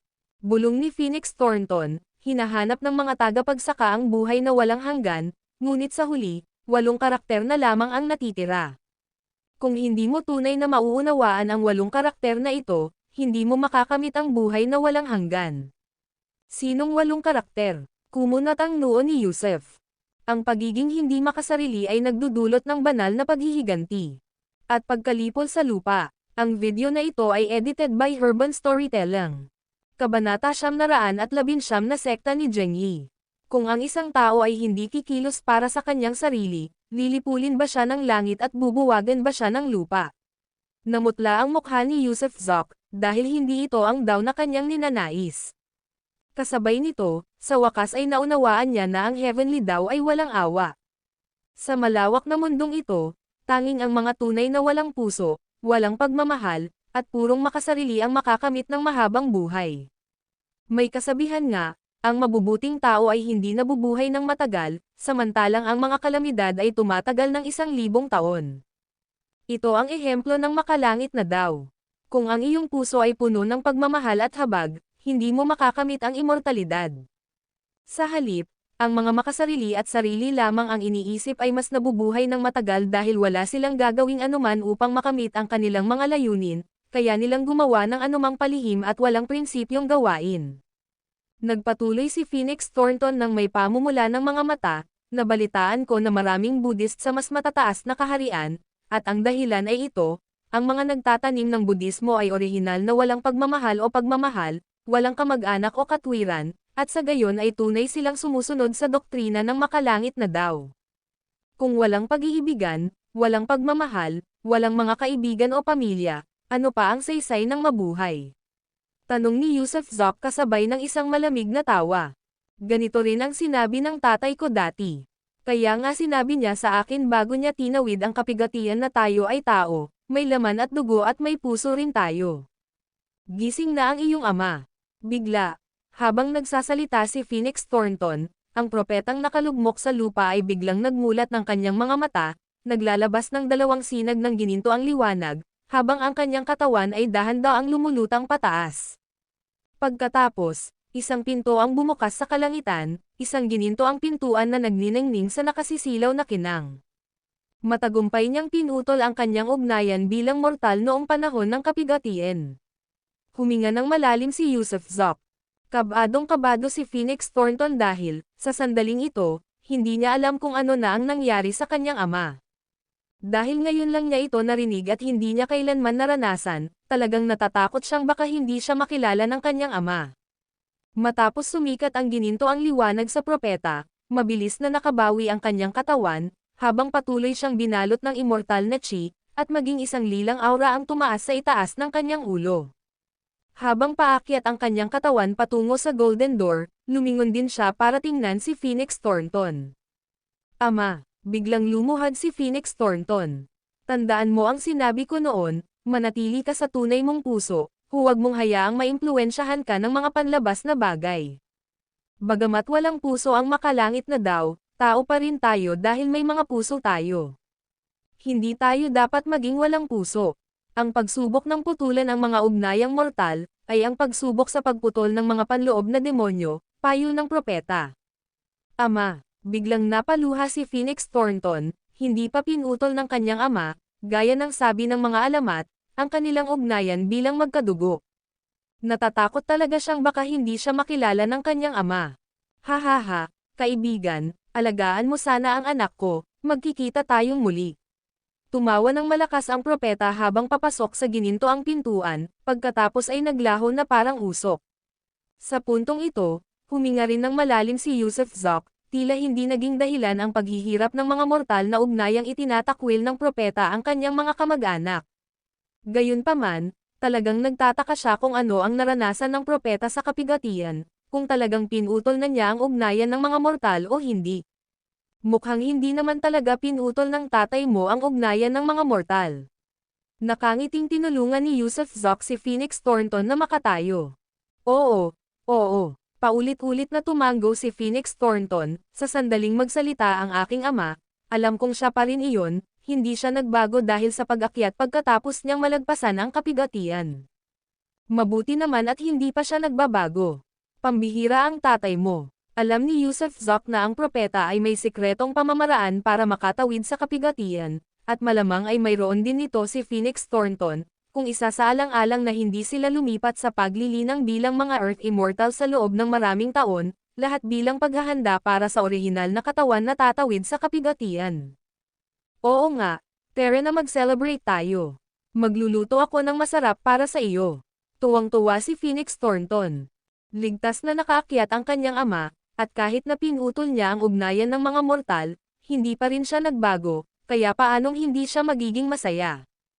Kuwait. Samantala, habang nagmamadaling bumalik si Yusuf Zok sa lungsod ng Lingshe kasama sina Phoenix Thornton at Jonah Birch, isang napakalayong cultivation planet sa loob ng Origin Star System na tinatawag na Moonlight Star ang nakakita ng isang sekta na nagdaraos ng isang lihim na pagpupulong. Ang sektang ito ay kilala bilang Orthodox Sect, na, sa buong Origin Star System, ay napakaliit at hindi gaanong mahalaga, kahit sa Moonlight Star, ito ay itinuturing na isang pang-apat o pang-limang baitang na sekta. Sa sandaling ito, sa loob ng lihim na silid ng Orthodox Sect ay nakaupo ang 10 individual, kabilang ang isang 12th level Earth Immortal, 2 sa 11th level, at ang iba ay nasa 10 o sa pagitan ng ika-8 at ika-9 na antas. Kasalukuyang nagpapasa-pasa ang 10 taong ito ng spiritual news jade dishware na inilabas ng Lingtong Pavilion, at bawat isa sa kanila, pagkatapos tumingin, ay humihinga ng malalim at nasa sabik. Kalaunan ay bumalik ang jade dishware sa kamay ng lalaking nakaupo sa pangunahing upuan, na tumawa at nagsabing, nakita naman ng lahat, di ba? Buhay pa siya, alam niyang nandito tayo, kaya tinatawag niya tayo. Ang apelyido ko ay Huang, paano tayo makakarating doon? Nauutol na sabi ng isang 11th level Earth Immortal. Oo, tama ang sinabi ni Wumao, paano tayo makakarating doon? Tanong ng isa pa. Tunay nga, ang 10 taong ito ay malalapit na kaibigan at kamag-anak ni Yusuf Zok, at ang lalaking nakaupo sa pangunahing upuan ay walang iba kundi si Abram Trujillo, na nakatanggap ng pamana ng Immortal Sword noong araw. Ngayon, dahil sa pinakamataas na antas ng cultivation sa kanila, naabot na niya ang 12th level Earth Immortal, ang kanyang cultivation ay malalim at hindi maarap. Sino pa kaya ang nauutol na lalaking iyon kundi si Wumao? Bukod kina Abram Trujillo at Wumao, naroon din ang dating pangalawang pinuno ng Dragon Group, sina Devon King, Miles O'Brien, Gray Petty, Luciano, Alfredo Mestipon, Master Ye, Dream Morrow, at Sarazok. Ang 10 ito lamang ang dumalo, ang iba pa tulad ni Namiya, Flor Carson, Mr. Wala roon sina Zok, Paisley Kirk, Marlon Shepard, at iba pa. Ang 10 ito ay nanatiling magkakasamang nakatago sa loob ng maraming taon, naghahanap ng iba, ngunit kahit na nagtanong sila ng napakaraming taon, nalaman lamang nila ang tungkol kay Ruth Wilcox mula sa Jade Maiden Sect, na ligtas, kaya hindi na nila siya hinanap. Bukod pa rito, dahil kabilang sila sa isang maliit na sekta, hindi sila maihahambing sa mas malalaking sekta pagdating sa mga mapagkukunan ng cultivation, na lubhang mahirap para sa kanila, kakaunti lamang ang kanilang teleportation spirit stones. Wala pang 10 ganoong bato ang hawak nila. Ibig sabihin noon ay hindi man lang sila nakapag-teleport bilang isang grupo kahit minsan, imposibleng maabot ang Central Star. Kahit ibigay nila ang lahat ng 10 teleportation spirit stones sa isang tao, 10 beses lang ang kaya ng taong iyon na mag-teleport, na napakalayo pa rin sa Central Star. May isang paraan para ipaalam natin kay Yusuf Zok na nandito tayo. Nakangiting sabi ni Abram Trujillo. Maaari tayong pumunta sa isang transit planet, hanapin ang Lingtong Pavilion, at pagkatapos ay maglabas din ng isang spiritual news, at palihim na sasabihin sa kanya na nandito tayo. Hindi pwede. Hindi pwede. Nang marinig ang kanyang mga salita, maraming tao ang agad na kumaway bilang tanda ng hindi pagsang-ayon. Nandito na si Tyler Nash, at isa na siya ngayon sa 3 malalaking Diablo. Kung malalaman niyang nandito tayo, tiyak na hahabulin niya tayo, at baka magamit tayo bilang bargaining chips o hostage, na walang pakinabang kay Yusuf Zok.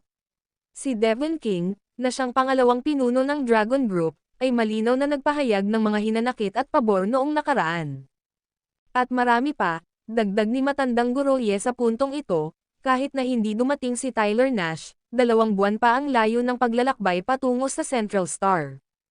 Sa oras na matanggap ni Yusuf Zok ang mensahe at pumunta rito, hindi na niya matutupad ang pangako niyang magkita sa Central Star. Ano ang mangyayari kapag dumating doon ang iba pa nating mga kasama at nadatnan siyang nawawala? Kayang pigilan ng isang sentimo ang paglalakbay ng isang bayani, bakit hindi natin? Bakit hindi natin? Bakit hindi na lang natin sila pagnakawan, nakawin ang mga teleportation spirit stone, dalhin saan man tayo magpunta, at kapag nakarating na tayo sa Central Star at nakita ang boss, magiging maayos at ligtas ang lahat. Biglang mungkahi ni Wumaw. Ang video na ito ay edited by Urban Storytelling. Kabanata 920 ang desisyon ng sekta ni Zheng Yi. Napakahirap ng sekta ni Zini kaya hindi nila kayang bayaran ang biyahe papunta sa Central Star. Sa loob ng libu-libong taon, ang sektang Zini ay nanatili sa maliit na bituin ng Haoyue at bihirang makasalamuha ang mas malawak na mundo. Kung tungkol sa pagdalo sa anumang uri ng pagtitipon ng mga dakilang bayani, wala silang kinalaman doon. Siyempre, sa paglipas ng mga taon, ang sektang Zini ay tahimik na nagpupursage sa kanilang paglilinang. Dito, hindi sila nagkukulang ng mga mapagkukunan sa paglilinang. Ang Haoyue Star ay isang lupain na mayaman sa mga kakaibang kayamanan, kaya't tinitipon ng mga disipulo ng sekta ang mga kayamanang ito at ipinagpapalit ang mga ito sa palengke para sa mga bagay na kailangan sa kanilang paglinang. Ang pinuno ng sekta ng Zini ay si Devon King. Si Devon King ay isang pang-11 antas na Earth Immortal, kaya siya ang namamahala sa lahat ng usapin ng sekta. Kung tungkol naman kay Abram Trujillo at sa iba pa tulad ni Luciano, kumikilos sila sa dilim, bihirang lumitaw o nakikialam sa mga gawain ng mundo. Bagamat tumanggap ang sektang Zini ng maraming disipulo sa paglipas ng mga taon, ang pangunahing sirkulo ay limitado lamang sa 10 sa kanila, at walang sino mang tagalabas na pinapayagang pumasok.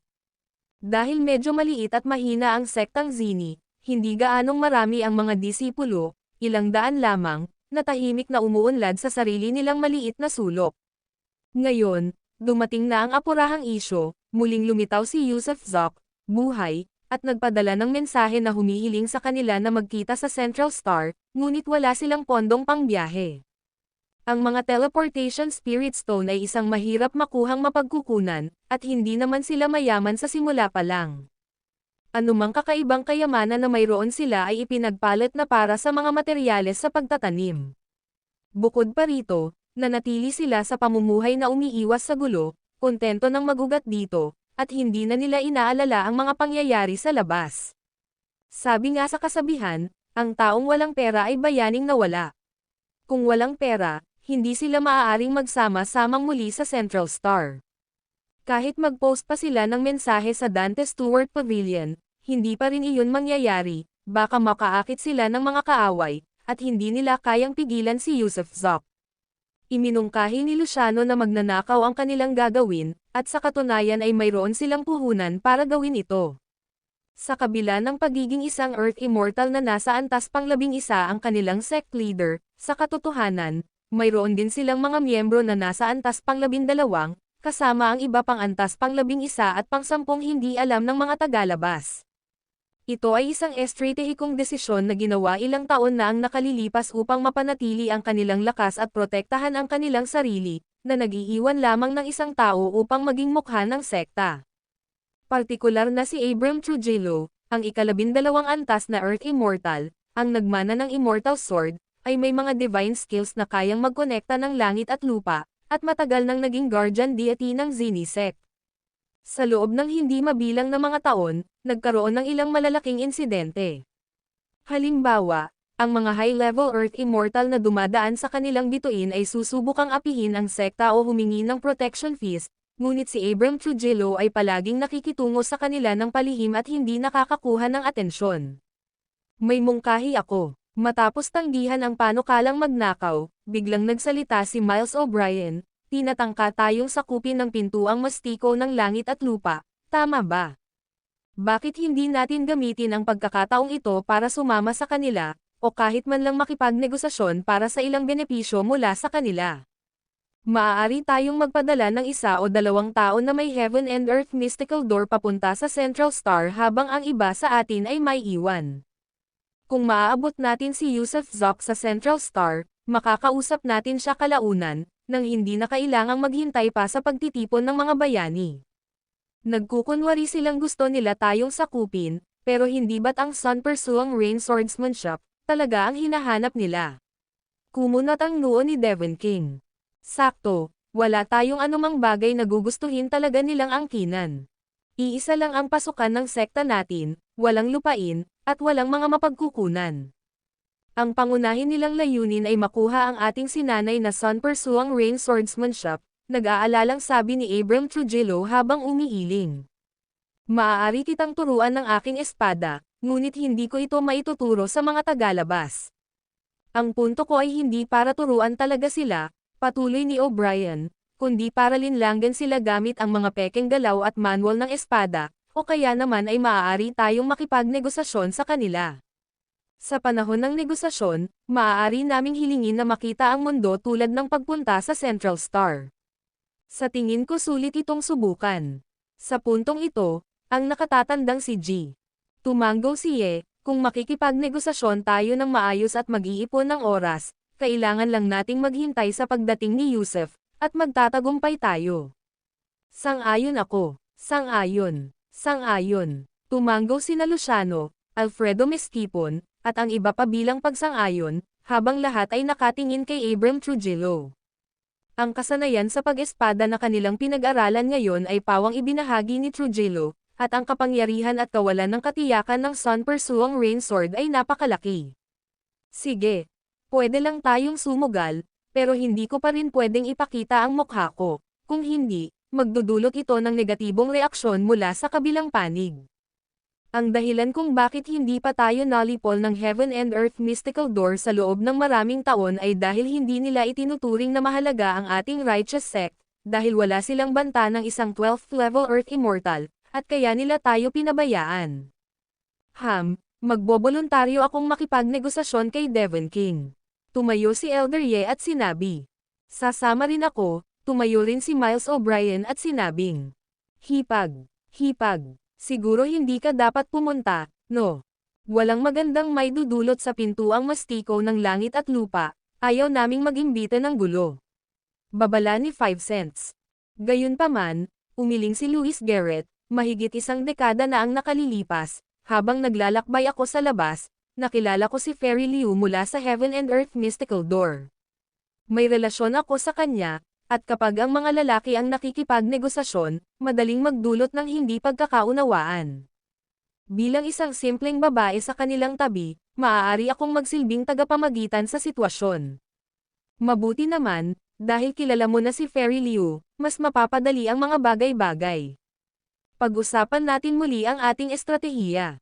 Aalis kami bukas, mas maaga mas mabuti. Kung hindi, kapag ang mga miyembro ng Heaven and Earth Mystical Door ay umalis na papunta sa Central Star, hindi na natin kakailanganing makipagnegosasyon sa kanila. Paalala ni Devon King. Dahil dito, nagpatuloy ang lahat sa kanilang malalimang talakayan, at gumawa pa nga ng pekeng kopya ng Daily Advancing Sword Technique ng magdamag. Kinabukasan, habang sumisikat ang araw, sina Devon King, Elder Ye, at Miles O'Brien ay lumipad palabas ng Righteous Sect, patungo sa pinakamakapangyarihang sekta sa Bright Moon Star, ang Heaven and Earth Mystical Door. Ang Heaven and Earth Mystical Door ang nangunguna sa Bright Moon Star, katulad ng Heaven Spring Sect ni Selena Gould.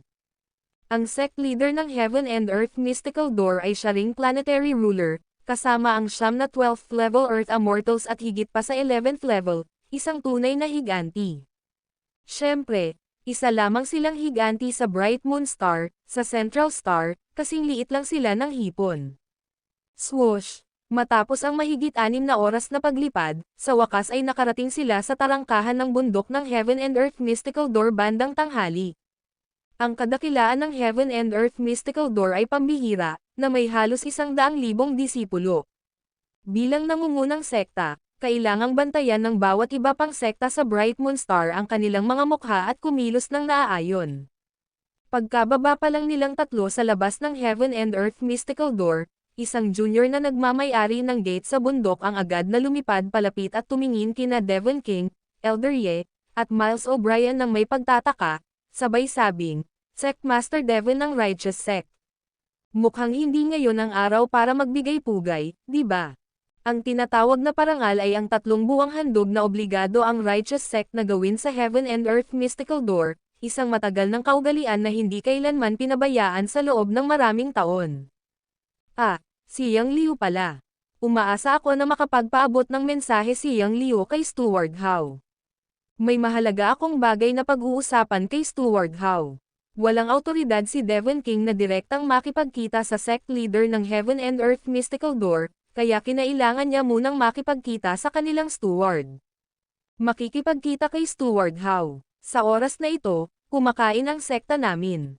Dapat kang maghintay. Kailangan ko na rin kumain ng tanghalian ko. Pagkatapos kong kumain, pupuntahan ko siya at aabisuhan. Ang junior na ito ay isang second-level Earth Immortal, ngunit tumingin siya sa kanila pababa at, pagkatapos magsalita, ay diretsyong lumipad pabalik sa gate ng bundok. Bumantong hininga sina Devon King at Elder Ye, habang nanatiling kalmado si Miles O'Brien. Bilang mga miyembro ng isang maliit na sekta, sanay na sila sa ganitong uri ng pagtrato sa mundo ng paglilinang, kung saan ang kapangyarihan ang nagpapabuti, at sa gayon ay matagal nang nagbago ang kanilang pag-iisip. Gayunpaman, ang paghihintay ay umabot ng halos 4 na oras. Nakatayo silang tatlo sa labas ng tarangkahan ng bundok ng isa't isa, sa isang tabi, pinapanood ang iba na paparating at aalis ng hindi man lang nakakahinga ng malalim, lalo na't hindi nakapagtanong pa, dahil sa takot na mapag-alitan.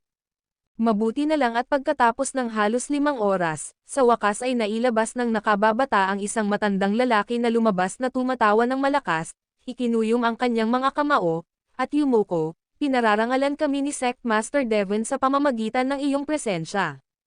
Patawad sa hindi ko pagtanggap sa iyo mula sa malayo. Pero maaari ko bang malaman ang dahilan ng pagbisita ni Sect Master Devon?